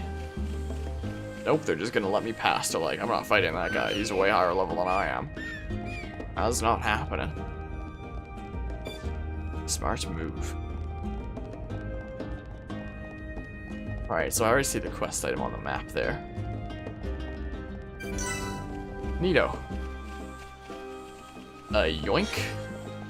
I got the thing. Is there any other stuff I can gather here? Hey, man. I was about to say, I hope you don't mind if I yoink this stuff, but apparently he did mind. And now it's like the unique boss music, so I guess he's a unique boss. But kind of super high level. Amateurish. Okay, now it's Foot Days. Boop. Sweet. Yeah, it's already almost done. Already almost done for. Whoops. That's not what I meant to do. This backslash will do it. There we go. Oh, and this was a challenge quest as well. Oh, good thing I challenged him, I guess. Thank goodness for that. Thank goodness for that, then. Oh, gold chest. Neat. Wonder if that's a good weapon. I wonder.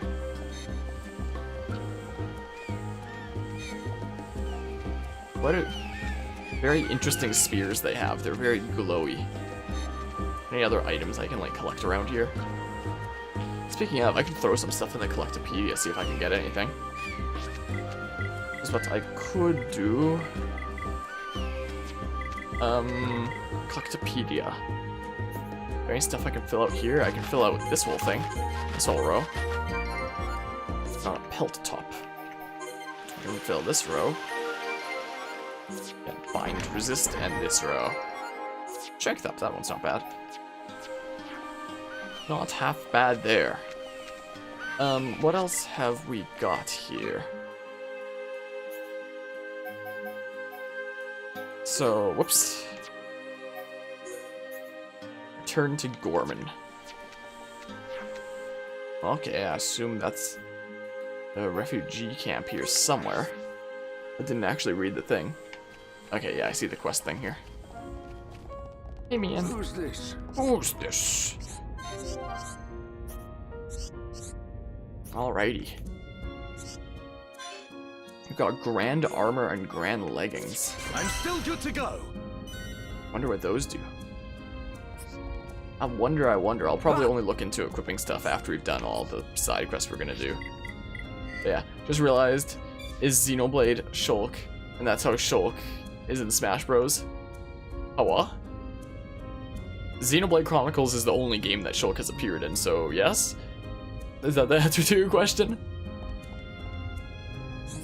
Like, apart from a kind of, not a sort of cameo, but kind of like thrown in character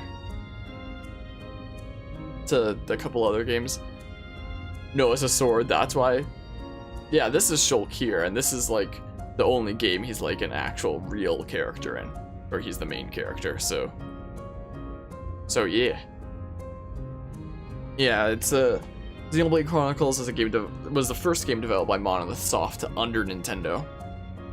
They made Xenosaga game. They made like Xenogears, and then they did a series on Xenosaga for the PlayStation 2, and then like they weren't quite happy with like how much they were limited in like their creativity, and like Nintendo was like, oh, you make games under us, like we'll give you creative freedom, like just under the condition that you do games for our consoles. And they were like, sure, let's do that. So they did Xenoblade Chronicles, then Xenoblade Chronicles X, and Xenoblade Chronicles 2. Yeah, so this was the first one of a new IP under Nintendo's belt. Collect 4 sour gooseberries on the My Honest Leg. Where do I find those? Where do I find them? Sour gooseberries. And I totally talk about like stuff that has to do with Shulk being in Smash Bros. And how things don't quite fit in the way that they should, but I have to spoil a story for that, so let's not do that. Yeah, I know they can be found on the Bionis leg, but like where? But where? Can be found uncommonly on the sky stage, on top of the plateau next to the sky stage, under the bridges connected to the plateau. More common at night. What's a sky stage? Bridges connecting the plateau. Is that what I think it is then? Is that like... So it's night right now. Is this like the sky stage then? There's no landmark labeled sky stage. I don't see anything that says sky stage. Like, this looks like it'd be sky stage, right? Maybe something over... Where's the sky stage? Where is it? I like Xenoblade Chronicles 2, where stuff is already like mapped out when you get there. North of it, I have no idea where that is. What is this? Oh, what? Where is this? What is this thing? And it was double-edged sword. Work for us, but we'll rip anything from under you whenever you want and ask for more money. You know the argument? I don't actually know. When was that the case? Sky stage air. What is this?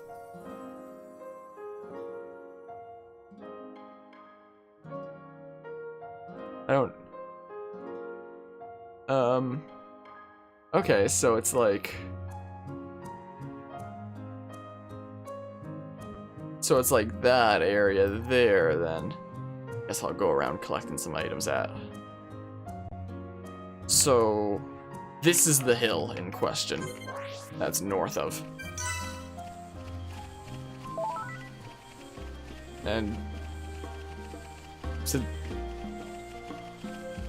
Since when has Nintendo asked for money from the developers? As the publisher, they're the one that's funding them, so I actually have no idea what you're saying. So Sky Stage is apparently somewhere this way.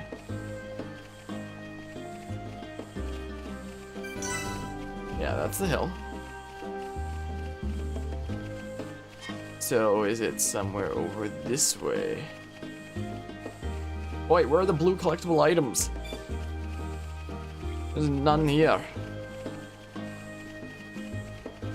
Oh, there's like the weird shrine thing up there, but... Where are the blue collectible items? There's none. Why is there like none over here?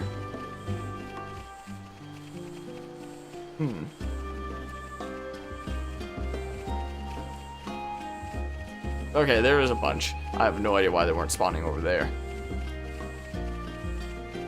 Yoink. I need 4 of the things that I forget what they're called. And it was none of those. None at all. Devs know but us to get something that we don't want to offer, yes. I don't know what you're talking about, actually. I'm not sure. If you don't want something, you don't have to buy it. But, you know? Is this the area for the sky stage? I remember what they're called. They're called sour gooseberries are the things that I need. For some reason on a previous playthrough, I remember there being like some enemies that I have to like take out over here or something. Wonder if that's a thing. Oh, look, a quest item. Okay, this is a shrine thing. I guess I'll go take the quest item.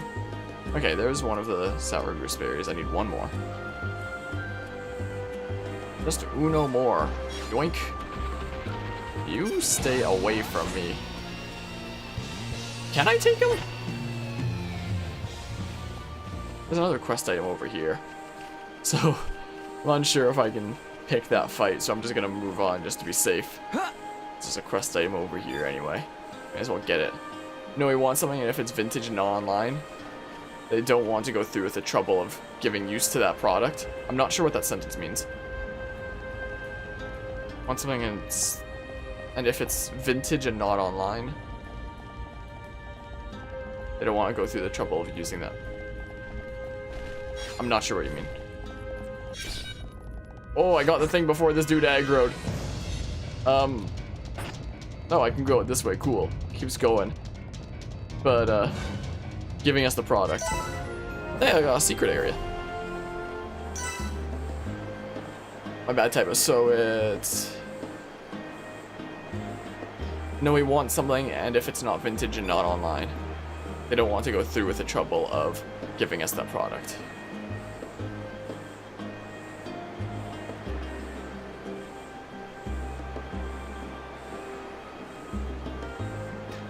I'm not trying to argue here in the sense of like, oh, there's an argument going on. I'm just gonna make fun of what somebody says by saying that doesn't make sense. Like, I'm not trying to be rude or anything like that, but I actually don't know what it means. Pen simulators. Want something, and if it's vintage and not online, that still don't understand. I'm sorry. I don't get it. Guess I could go back this way and I could try this Arachno boss. I don't have anything to lose. Even though it's probably not gonna go well. Hey man, you gonna come out? Hey dude. I don't think I'm gonna be able to do this, right? I missed. Yeah, this is not a good plan then. Everything's missing. Achievement time for new glasses because I keep missing. Yeah, okay, I can't do this then. Nothing's hitting. Nothing's landing at all. You can do better than that. I'm all right, thank you. Okay. Everyone, make a run for In that case, see ya. Whee! Bye, Shulk.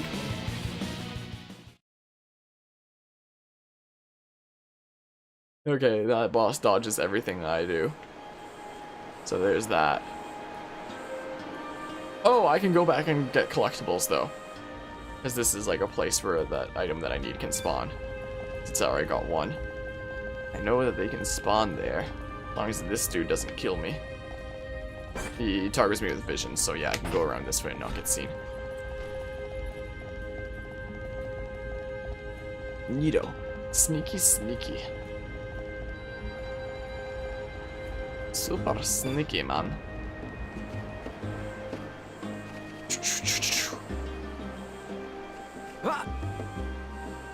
Don't you love how you start climbing and then your allies spawn above you? Alright, where is the blue? I got you, blue. Daytime. Apparently it might have a better spawn rate during night. Maybe, who knows? No blue around here? No blue collectibles? Oh, I ran into one without even seeing it. But this wasn't the sky stage. That ain't it, Chief. Why do I have a feeling that I have to kill these guys for a quest? Why do I have that sneaking suspicion? I don't know, it just feels like something I randomly have to do. I guess I was wrong. I have to collect items. Okay, I guess I was wrong. Nintendo pirated one of their games. They did? And took down the site after downloading the game and then sold it to the public. Why would they pirate their own games? What? That and if some games that if you don't buy it, not promise compatibility, Ketsun had to deal with that? Wait, so you're saying they put up one of their games for pirating for free? And then what?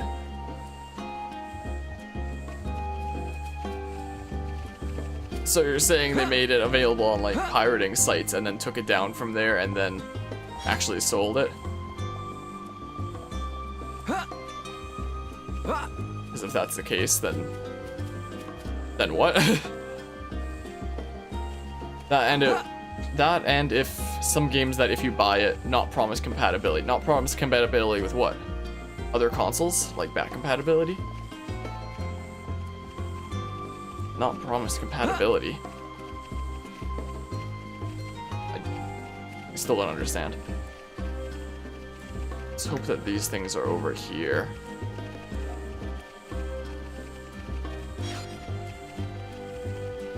Hope that one of these is the items that I need. Guess I could always go that way where I haven't explored yet. Is what I could do. After I yoink these. Hey! There's the thing. Oh, I can just press plus to check. Cool. So, report back to Ewan. I assume that's someone at the refugee camp. Let's go back this way. Is he out at night? Probably out during the day or something like that. Something along those lines. Yeah. There he is. How's it going? Hey, man.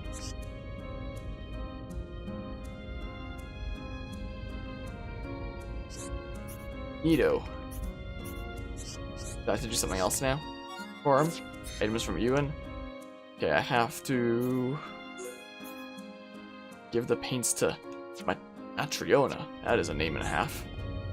You delivered them to me to give to her when she's literally like 3 meters away from you? Really? Oh my. I cannot believe what I've seen. How's it going? Oh my. Yeah, she liked them. Did you not hear from 3 meters away, dude? Did you not? A lime bangle, whatever the heck that is. Oh, and now there's a quest here that I unlocked for doing that. So I guess I have to go there? That was a vision of the future? Where was that?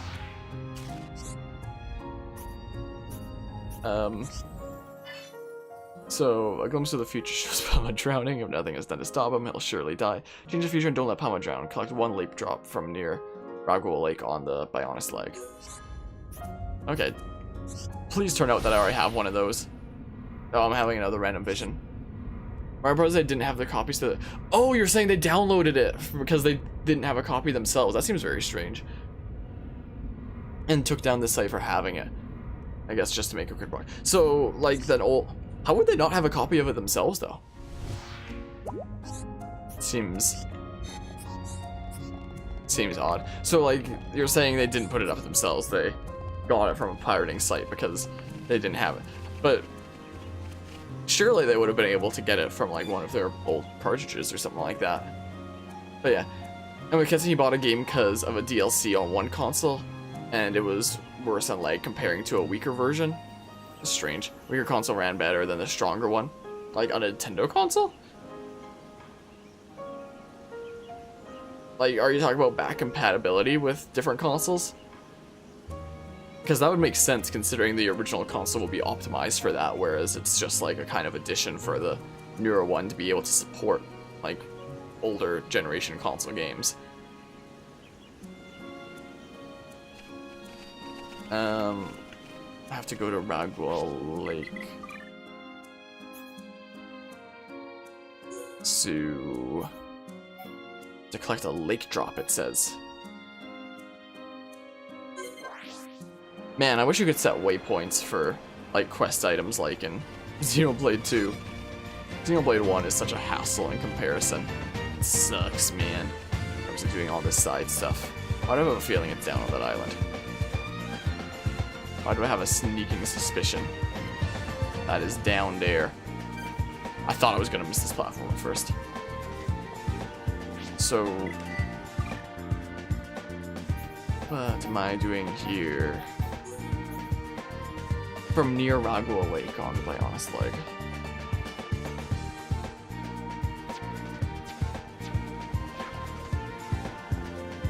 Like, I'm in the lake now. Does it have to be somewhere around it that isn't, like, in it? Is that what it's supposed to be? I have to swim all the way around to climb up this thing now. Or maybe it's these items that are in the lake? It just says near the lake. Does that, like, exclude the ones in the lake? One of these has got to be a lake drop, right? It's a drop from the lake. Surely. Maybe I'll go up on that platform there in a sec. Maybe, maybe.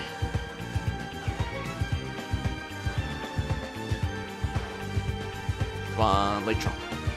Yoink. Nope. Nope, nope. If it's a really long name, my camera cuts it off from the stream screen. Unfortunito, huh? That is not a lake drop. For some reason, I have a feeling it's gonna be over by that big ether deposit. I have a feeling, a sneaking suspicion it's gonna be over there. What? I could have sworn I just saw blue. Okay, there's one here. I just sworn before I dropped down here that I saw some of these, you know? There's like a item over there. It's just the one. I'll go over this way and check near the ether deposit. Whoa, did something just... Oh yeah, it's the tree over there, like... Higher detail, lower detail. But loading in, I guess. That definitely wouldn't be as noticeable in the original. Considering I've bumped up the graphics compared to what it normally looks like.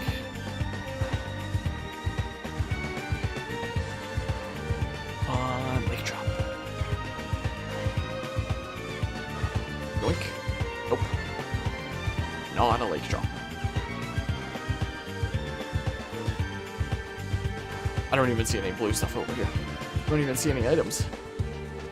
There's not near. Not a thing. Oh, there's some over there. They don't care about their games? I disagree. These gamers care more about games in the industry, which is sad. And Ketsun on the Wii U specs are weaker than the Switch. And, well, the Switch is a handheld. And the Switch had audio lag, so handheld better specs. It had audio lag. Wii U were specs and no audio lag. Game on brother systems maybe, or the same version, one just had DLC. I'm not sure what the last bit there means, but I would completely disagree about them caring about their games. Like, there's definitely no basis for that. For that claim. I guess maybe I can go up to this higher point. Wait, where's the secret viewpoint that I got thing? Can I not? I can't fast travel to it.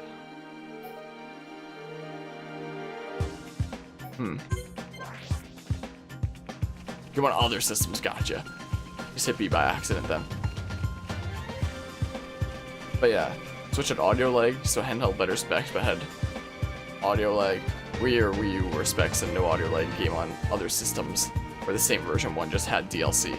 Well, Nintendo isn't the ones that develop the games for systems that aren't their own. So if there's a problem of a third-party game on their systems, then that's not their fault. It's whoever made the game. You know? games published by Nintendo only appear on their own consoles. So, unless you count like mobile games. Like, it's probably because a lot of companies struggle to port stuff over to Nintendo's consoles. Because, like, other consoles, like, compared to each other are, like, pretty similar. Like, the Xbox One and the PS4, like, the controllers are a bit different, but the consoles work, like, pretty much the same way, you know? Like, companies can struggle when it comes to bringing stuff over to Nintendo's consoles because of the fact that Nintendo's consoles are so weird and, like, unique in that kind of way. Like, there's the Wii, for example, that had motion controls. Like, a lot of companies didn't port their games over because there's, like, a kind of more regular looking controller. Like, I guess I didn't even have to grab that one. I'm playing this game with an Xbox 360 controller. Like, there's kind of, if you take a controller like this and call it a normal looking controller and then compare it to, like, a Wiimote and nunchuck, it's like, okay, there's not as many buttons, and, like, there's, like, motion controls and stuff like that. How are we gonna port our game over to that? Or there's, like, the Wii U that didn't do all that well at all because of the fact that very few companies brought their games over to it, because it has a second screen. There's, like, the TV screen and there's the gamepad, so they'd have to completely do something, you know, completely different, you know, in order to do that. So they typically wouldn't port games over. And then there's the Switch, which is literally a console and a handheld. So I feel like a lot of games that appear on other consoles in addition to Nintendo's might be weird like that because companies don't know how to properly port stuff over, because Nintendo's consoles are like the weird out of place ones compared to the competition, is what I feel like. And PS3 motion, lol, that as well as a thing that definitely copied the Wii, but that's, how many games are even, like, ported over to PS3 for motion? I actually wouldn't know. But yeah, companies have struggled for a long time to port stuff over to Nintendo's console. It's why the Wii U, like, failed as much as it did, because it had, like, next to no third-party support. It had some great first-party support. And second screen was fixed with the Wii U emulator. I've never tried the Wii U emulator, so I wouldn't know. Like, I heard the Wii U emulator started gaining a lot of traction after Breath of the Wild came out. I should look up this lake drop thing. This lake drop issue. That is the wrong Firefox window. Where do I get the lake drop? Lake drop. Oh, it's a key item, so it's not even one that I randomly collect, and it's over there. Okay. Thanks. Thanks, guide. Appreciate ya. So it's like here. Gotcha. I understand now.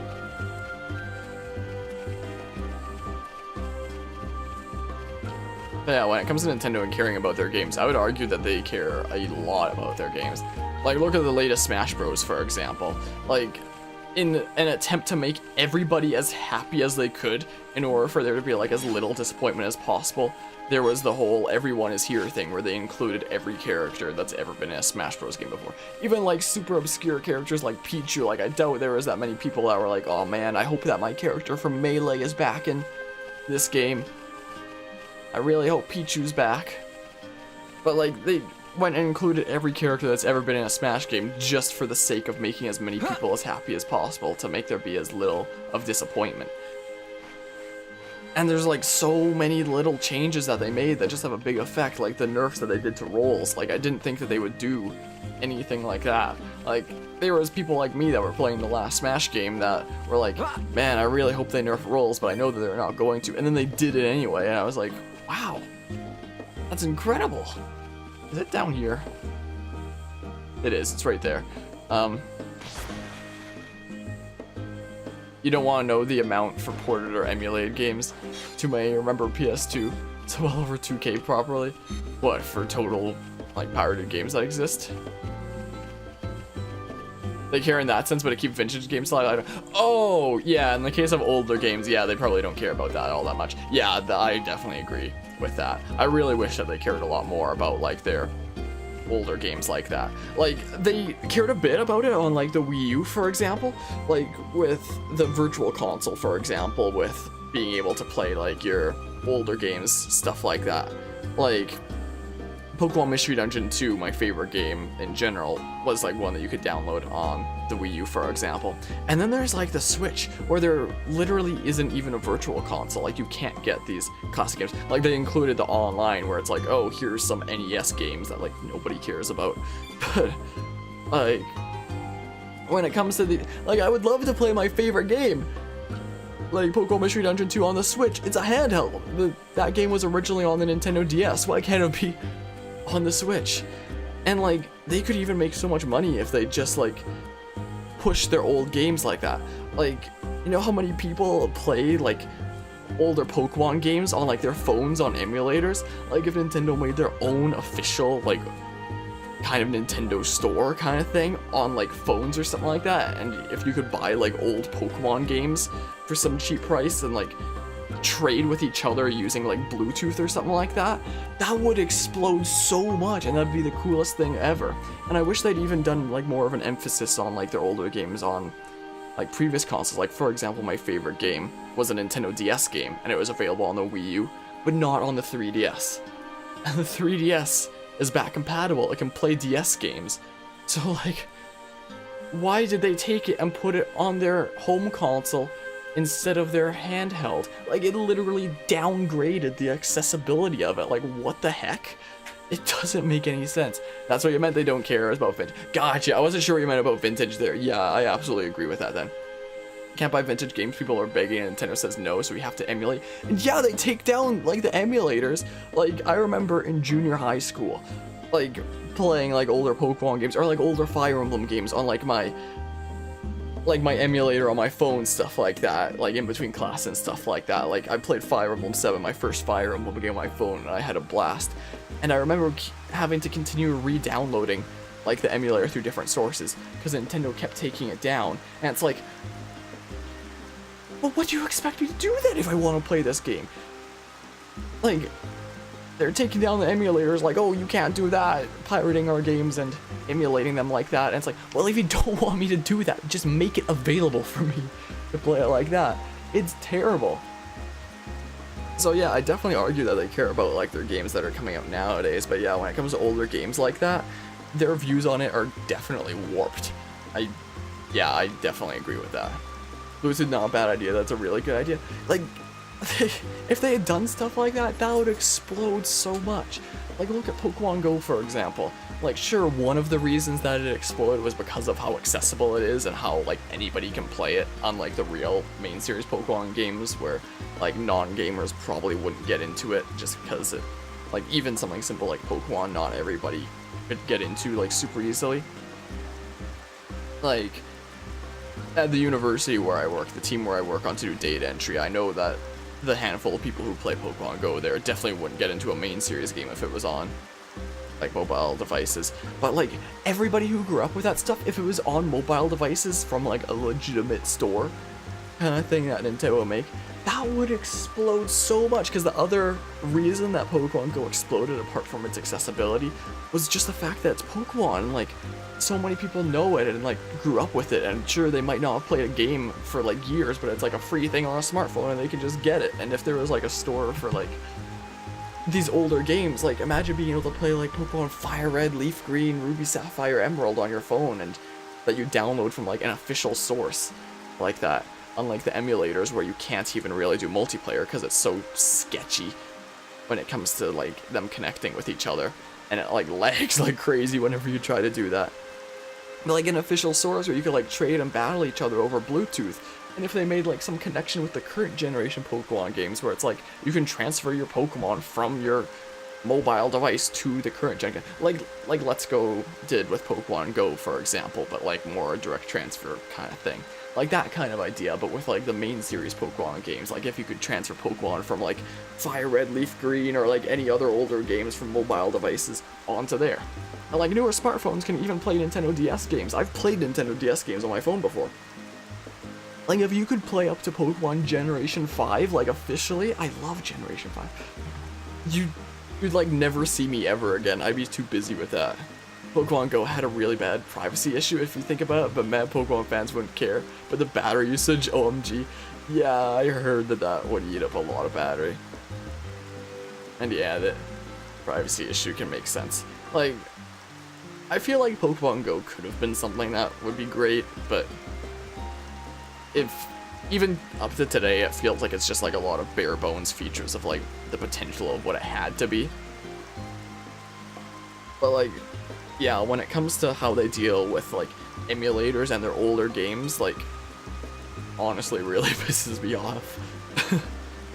It's like, they keep taking down these emulators and it's like, there's nowhere else to play them. What do you want me to do? Buy them officially from like some personal like eBay or something like that for like several $100s?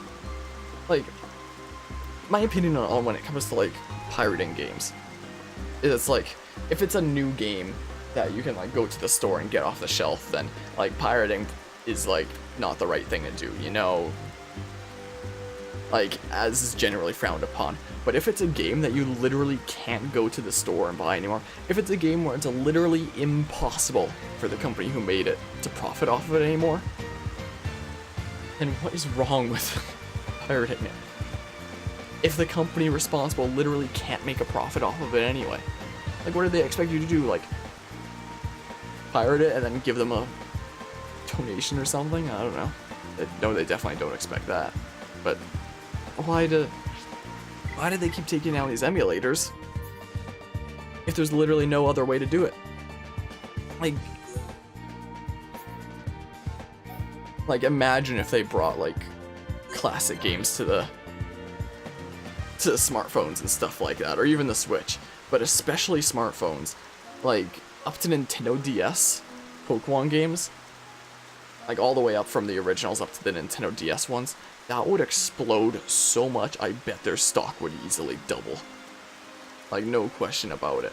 Like, it'd be such a smart business decision, like after seeing how Pokemon Go did, but yeah, the way that they look at their old games is like, so awful. Like, I was crossing my fingers with the Switch that they were gonna bring the virtual console to it, and that you'd be able to play like older games, like you can on like their previous consoles, that kind of thing. But they were just like, nah, how about we don't do that? Oh, you want classic games? How about we include like some random NES games with our online? It's like, I want that. I want to play like other games, you know? But yeah, I get what you're saying when it comes to vintage games now, and with that in mind, I completely agree. Yes. Pokemon Go showed the world the possibilities of augmented reality could have had. There's an eye-opener to what can happen with it. Yeah, it had so much potential. Like, it was such bare bones, and like, there should have been like so much more to it. Like, it took them so long to add like trading and stuff like that. And I would have liked, like, I get that it's simpler so that it's like entry-level stuff, but it would have been cool if there was an option for like,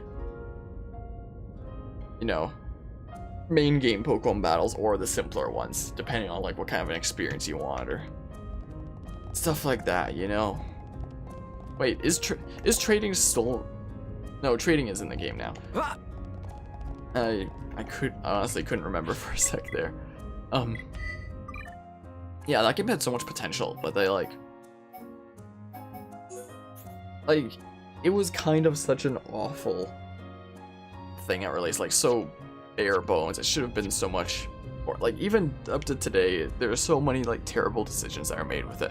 Like, there's up to generation 4 in it now, I believe, and still every time you catch a Pokemon, for example, it'd give you a candy for that Pokemon's like evolution line, for example, which like that probably made sense when there was only generation 1 and there was the just 100, well, I guess it didn't even go to 150 because legendaries weren't a thing in it yet, but around 150-ish, like, sure, that could make sense.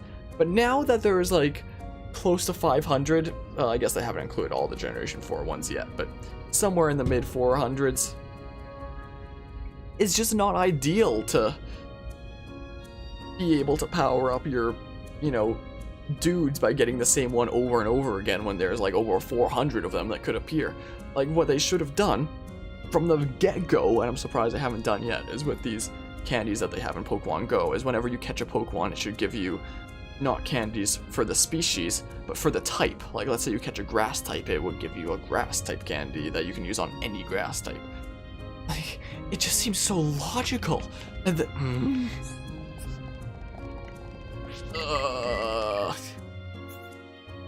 Pokemon Go could have been something really neat, but it's not.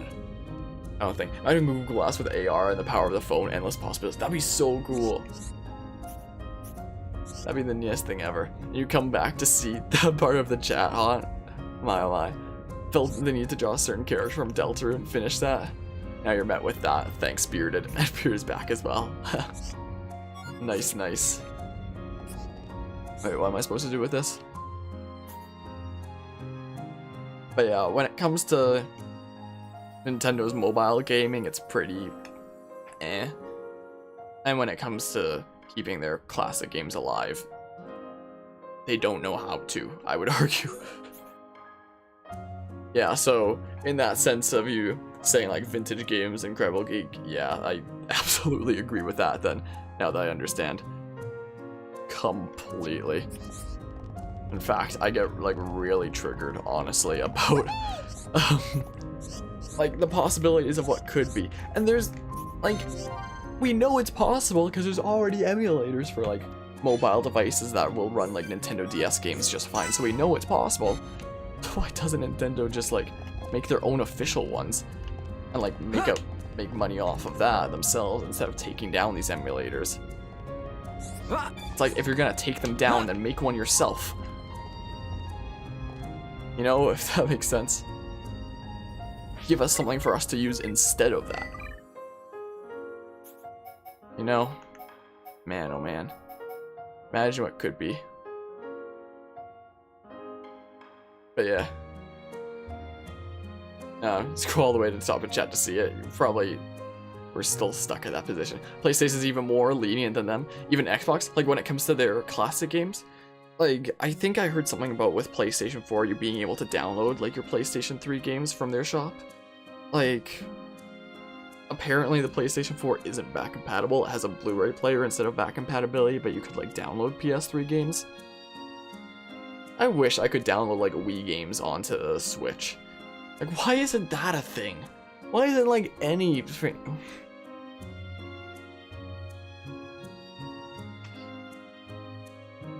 So, vintage-wise and emulators. Gotcha. Yeah, in my opinion, Nintendo, when it comes to making new games, brilliant geniuses. They make incredible works of art and I love it every time. Nintendo making online for games. I just imagine that image of like Patrick from SpongeBob like hammering a nail into his head. And Nintendo, when it comes to their older games and vintage games, same image. I imagine Patrick in that one episode where it shows him like nailing a board to his head. That's what I imagine. Like, I think it was actually from a meme that I saw where it shows like there's these two scenes from SpongeBob and they're both Patrick, and it shows Nintendo making games and it shows Patrick in like a lab coat and he has like glasses on, he has a vial on, and he's like making these weird mixtures, he's like doing science. And then it shows Nintendo making online for games and it shows Patrick nailing a board to his head. That's honestly like the most accurate thing I've ever seen. You know? Completely.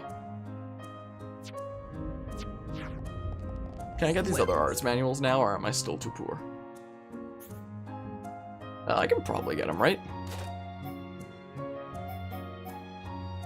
Okay, I own those ones, though. Nice, I got all the arts manuals that I need. Sweet. And speaking of, I can go ahead and maybe use those. I kind of hate how I have to go into items to use that, you know? But I'll go in here and I'll learn them. There we go. Whoops, I didn't mean to go back into here. But yeah, I just like imagine the possibilities, like class all the way up to Nintendo DS Pokemon games on mobile devices, with you being able to like battle your friends and stuff like that, and also transfer your Pokemon to like the Switch.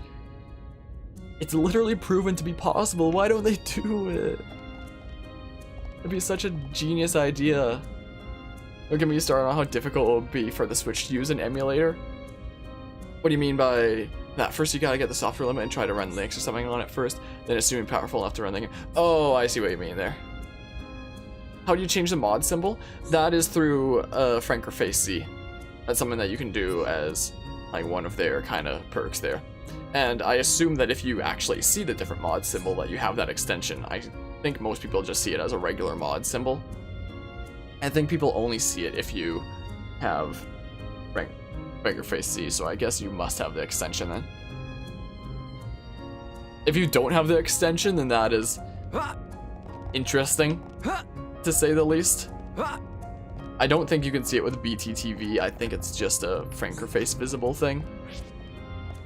But yeah, strange things that he's done.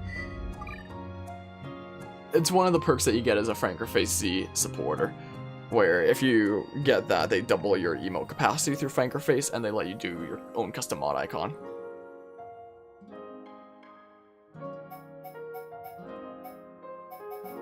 As well as you get your, like, if you can see the custom mod badge, I assume, if I type hey in the chat here, that you'd be able to see, like, the, brown badge that's by my name that doesn't appear on the stream screen, but would in the chat for you if you can see the custom mod icon.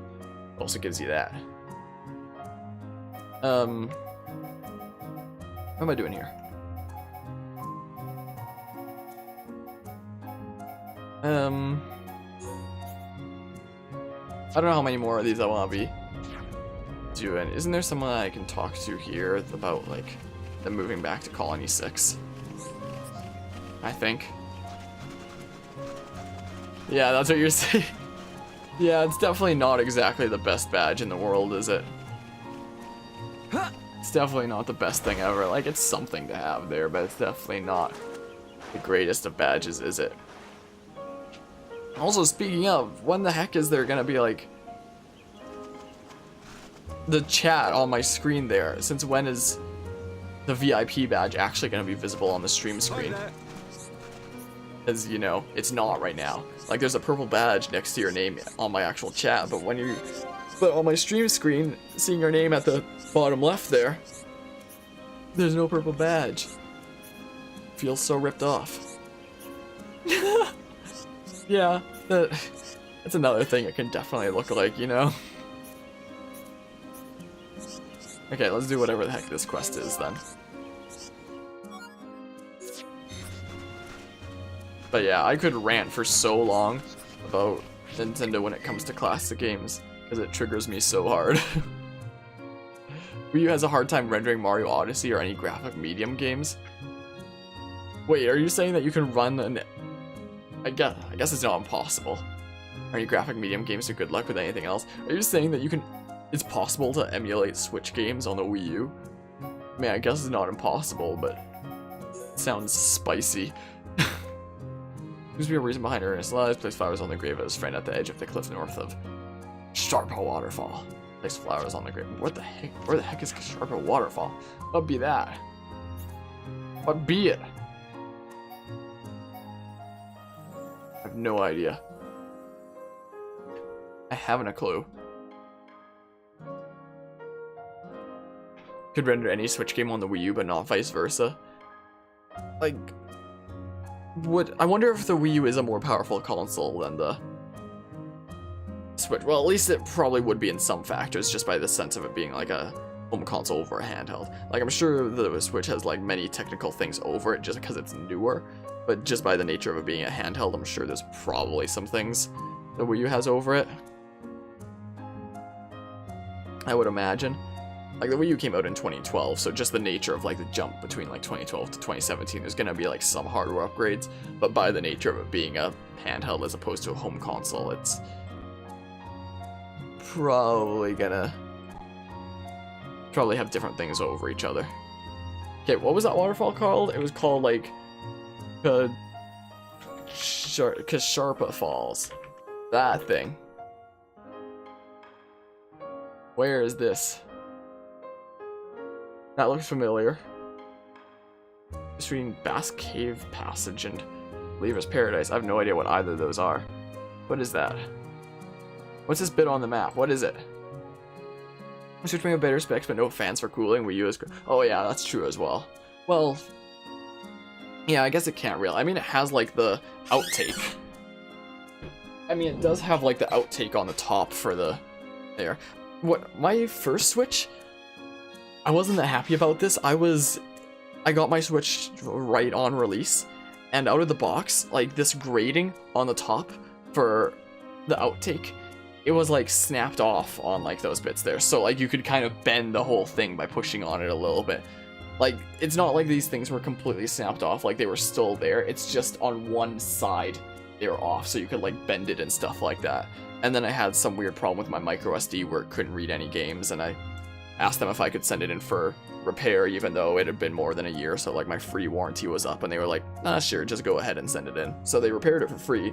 And since I was sending it in for repairs and I was supposed to write a letter with the problems, I also wrote these other problems while I was at it, and I said like, oh, the top grating on the top there is borked, you know? And I have a feeling they might have just sent me a new Switch console.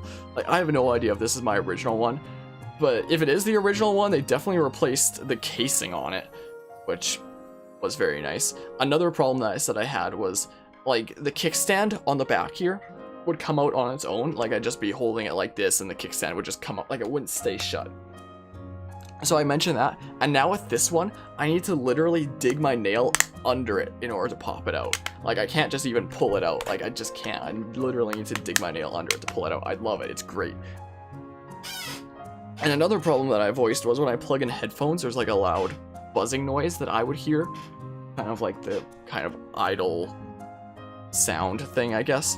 And whenever I asked anybody else to test it, whenever I had like a friend over, I was like, can you test this, by the way? Do you hear a buzzing? No one else could hear it. It was just me. Like, I don't know if it's a weird problem with my hearing, but I voiced that anyway.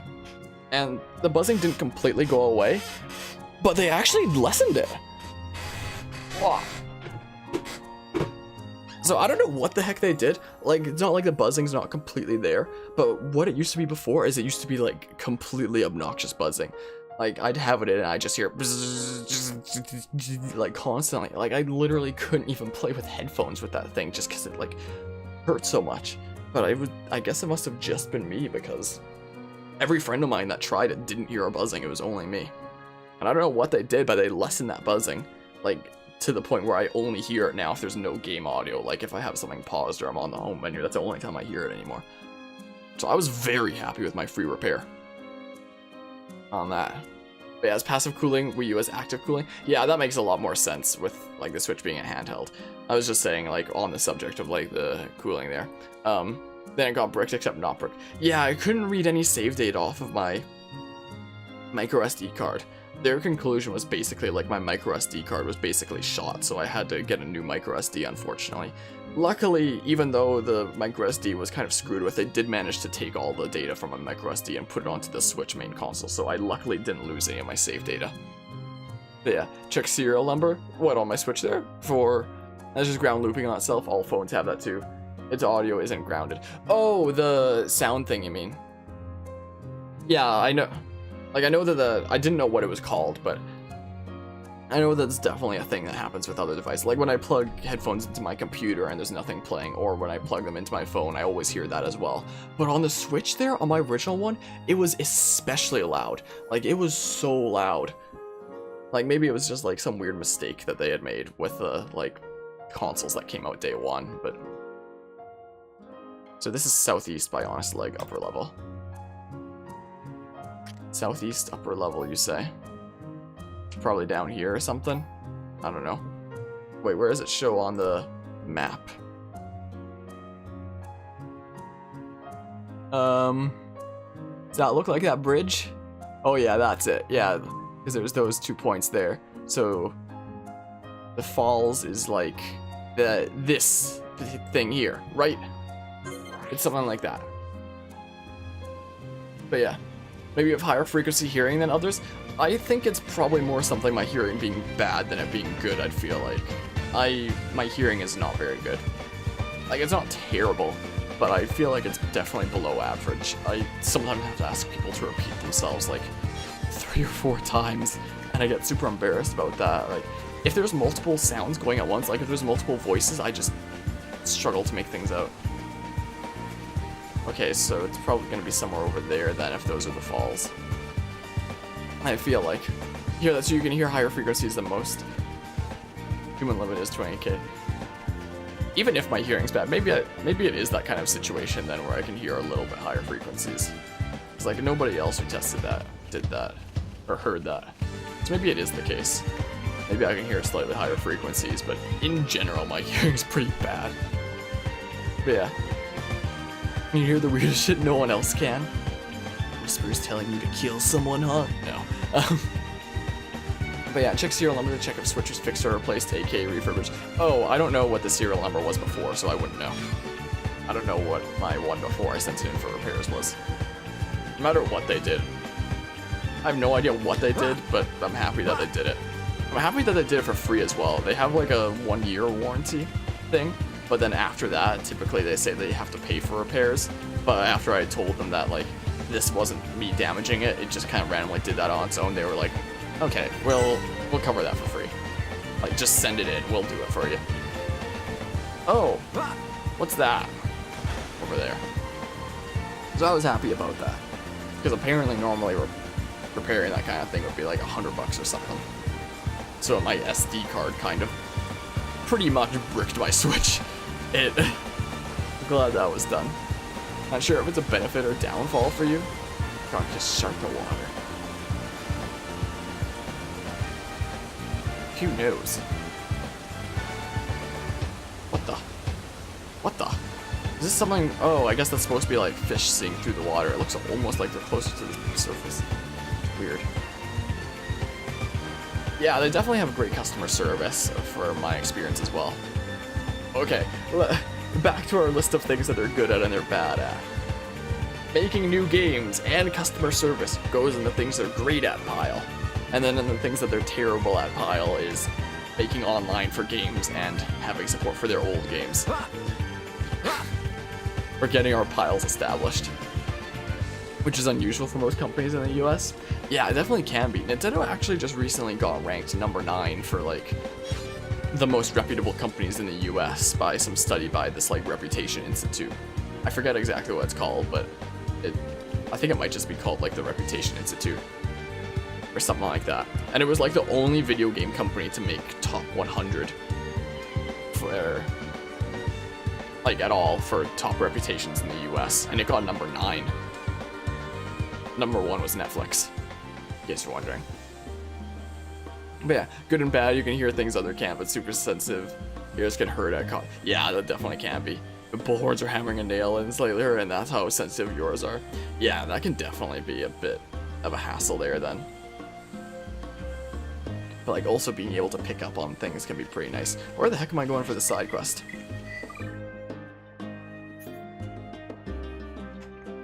What am I doing?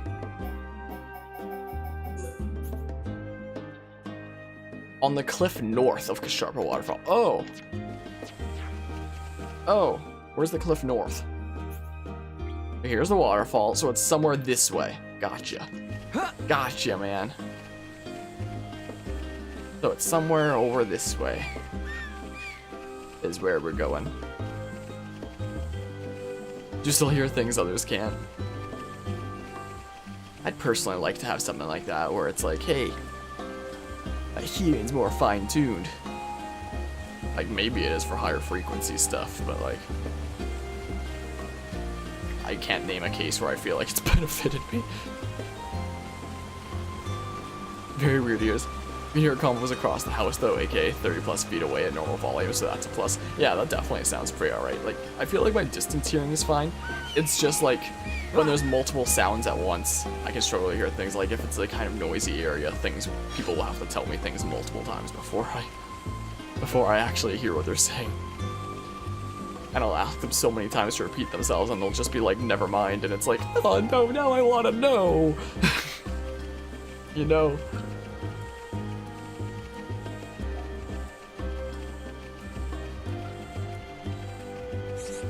Let's place the offering here. Whoa! I wasn't paying attention to the text. What happened?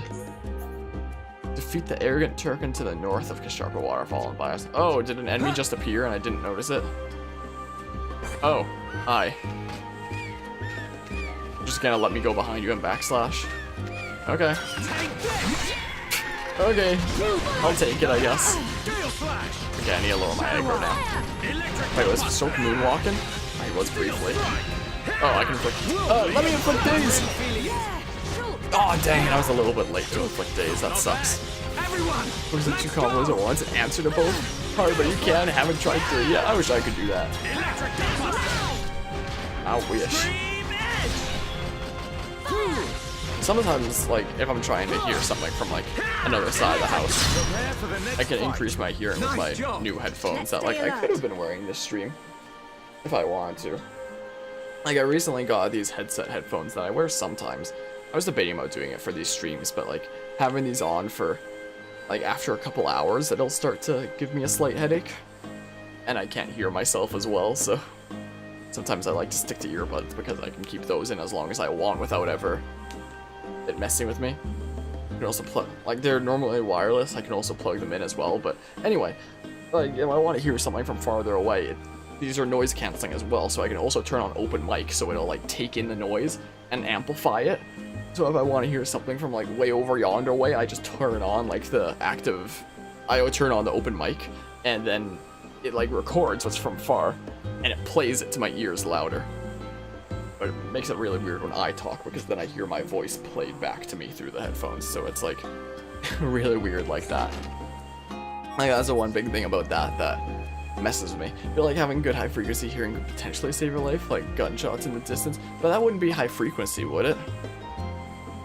Like, I don't think that gunshots are all that high of frequency. I hear them soon the most, therefore having a headshot in safety. Those aren't high frequency, I don't think, right? And hello, Rexus. That's a cute emote there. Which emote is that? Grayar Sip. It's cute. I like it. Higher frequency travels shorter distance but quicker, so plus and minus. And slight photographic memory helps with the multiple combos. Sounds handy. But yeah, I don't think gunshots are high frequency. Right? But what do I know? It's not something I know. I wouldn't know these things. Now we go back to the refugee camp.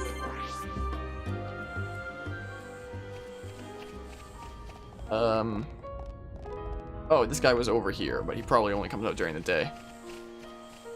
Blessing occurs from memory. What, the slight photographic memory part? How would that be bad? Gray Area has remade the emotes.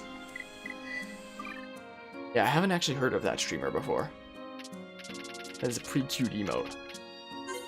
One of these days soon, I'll redo my other tier 1 emote that I haven't redone yet. I already have the test sketch done, so we're like almost halfway there, you know? Alright, so finish this quest. Neato. Grand boots. I'm never gonna give Even up. stronger. And we level up too. Cool. Anyway, who do I talk to get them to go back to Colony 6? Like, I don't want to yet, but Who's this? who's this? But I'm curious, who do I talk to for that? Because I'm pretty sure that there's somebody that you can talk to at the refugee camp saying, hey, I drove out the Mechon from Colony 6, you can go back to Colony 6 now. Start rebuilding. After remembering every good and bad memory, you forget almost nothing, that's how. I suppose so, but like, all my bad memories I'm gonna remember anyway. Just because I'm like a super sensitive guy and stuff like that's gonna stick with me. Like, there's stuff that happened like so many years ago that will still like keep me up at night. You know? Any requirements not met. Where's the person that I talked to? You know how to respond to howdy, or if you leave it as is. Not sure what you mean there. So you have a stabby? Hawa? Hawa? What do you mean? Got an update on something random. I thought there was like somebody that you can talk to out here to get them to go back to Colony 6. Right? Something like that? Like, how do you do this? How do you do it?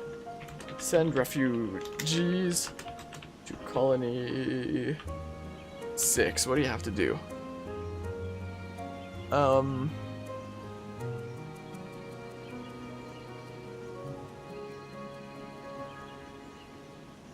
No, that's not what I was looking for.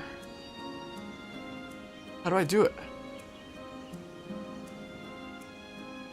Do I have to do it like actually at...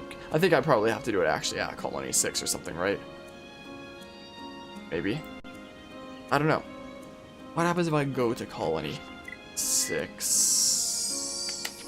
The maps. Like now that I can actually go into there.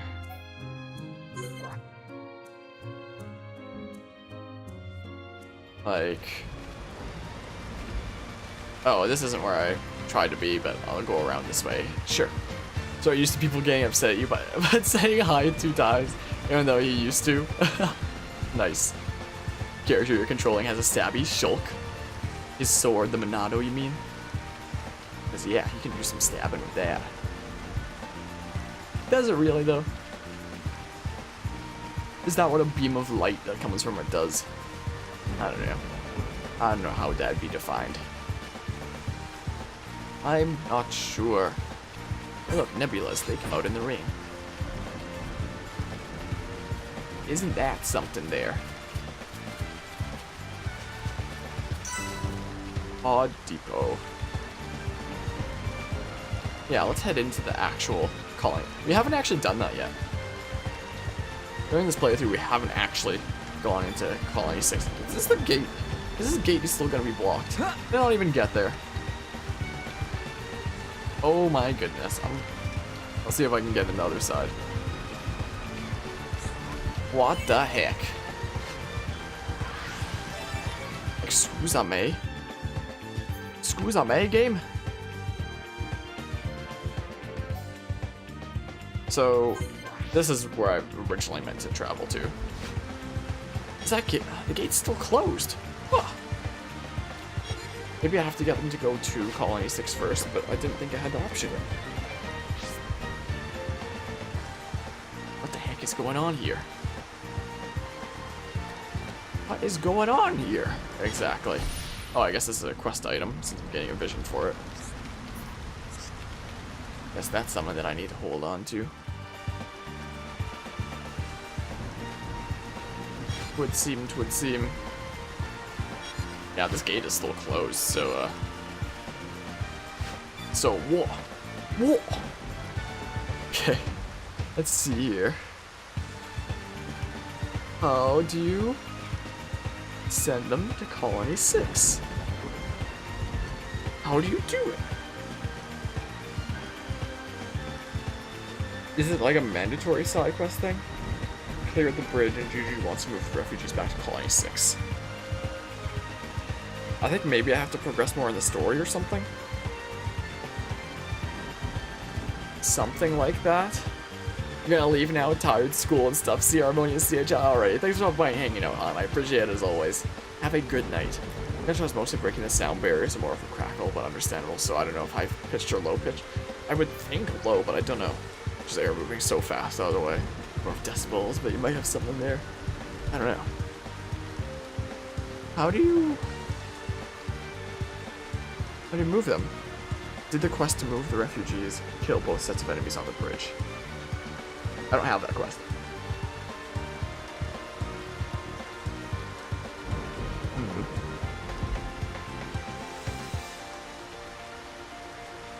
Oh, I need to do the... I know what I have to do. Nothing here actually said it, but I know exactly what has to be done. I have to do like this tutorial marsh stuff before I can send them to Colony 6. Because it's there that Juju and Thoron leave the party and go to the refugee camp. I know. I figured it out in my head. I figured it out. You know?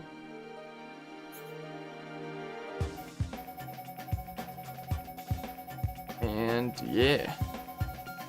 Probably done enough side quests for now, though. Right. I actually have a Colony 6 quest. Oh, it's from the Dunban there. Is what it is. But yeah. I don't know. I feel like this might be enough side quests and stuff for one stream. Maybe I should do the rest on another stream or something. Maybe go do this Tora Marsh stuff soon. Maybe. I don't know. I don't know.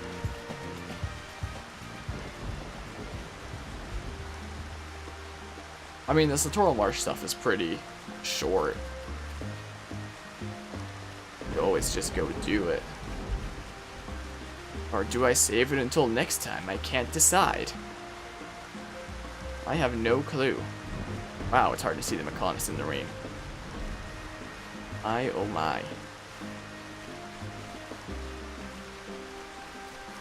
I don't know where I'm going or what I'm doing.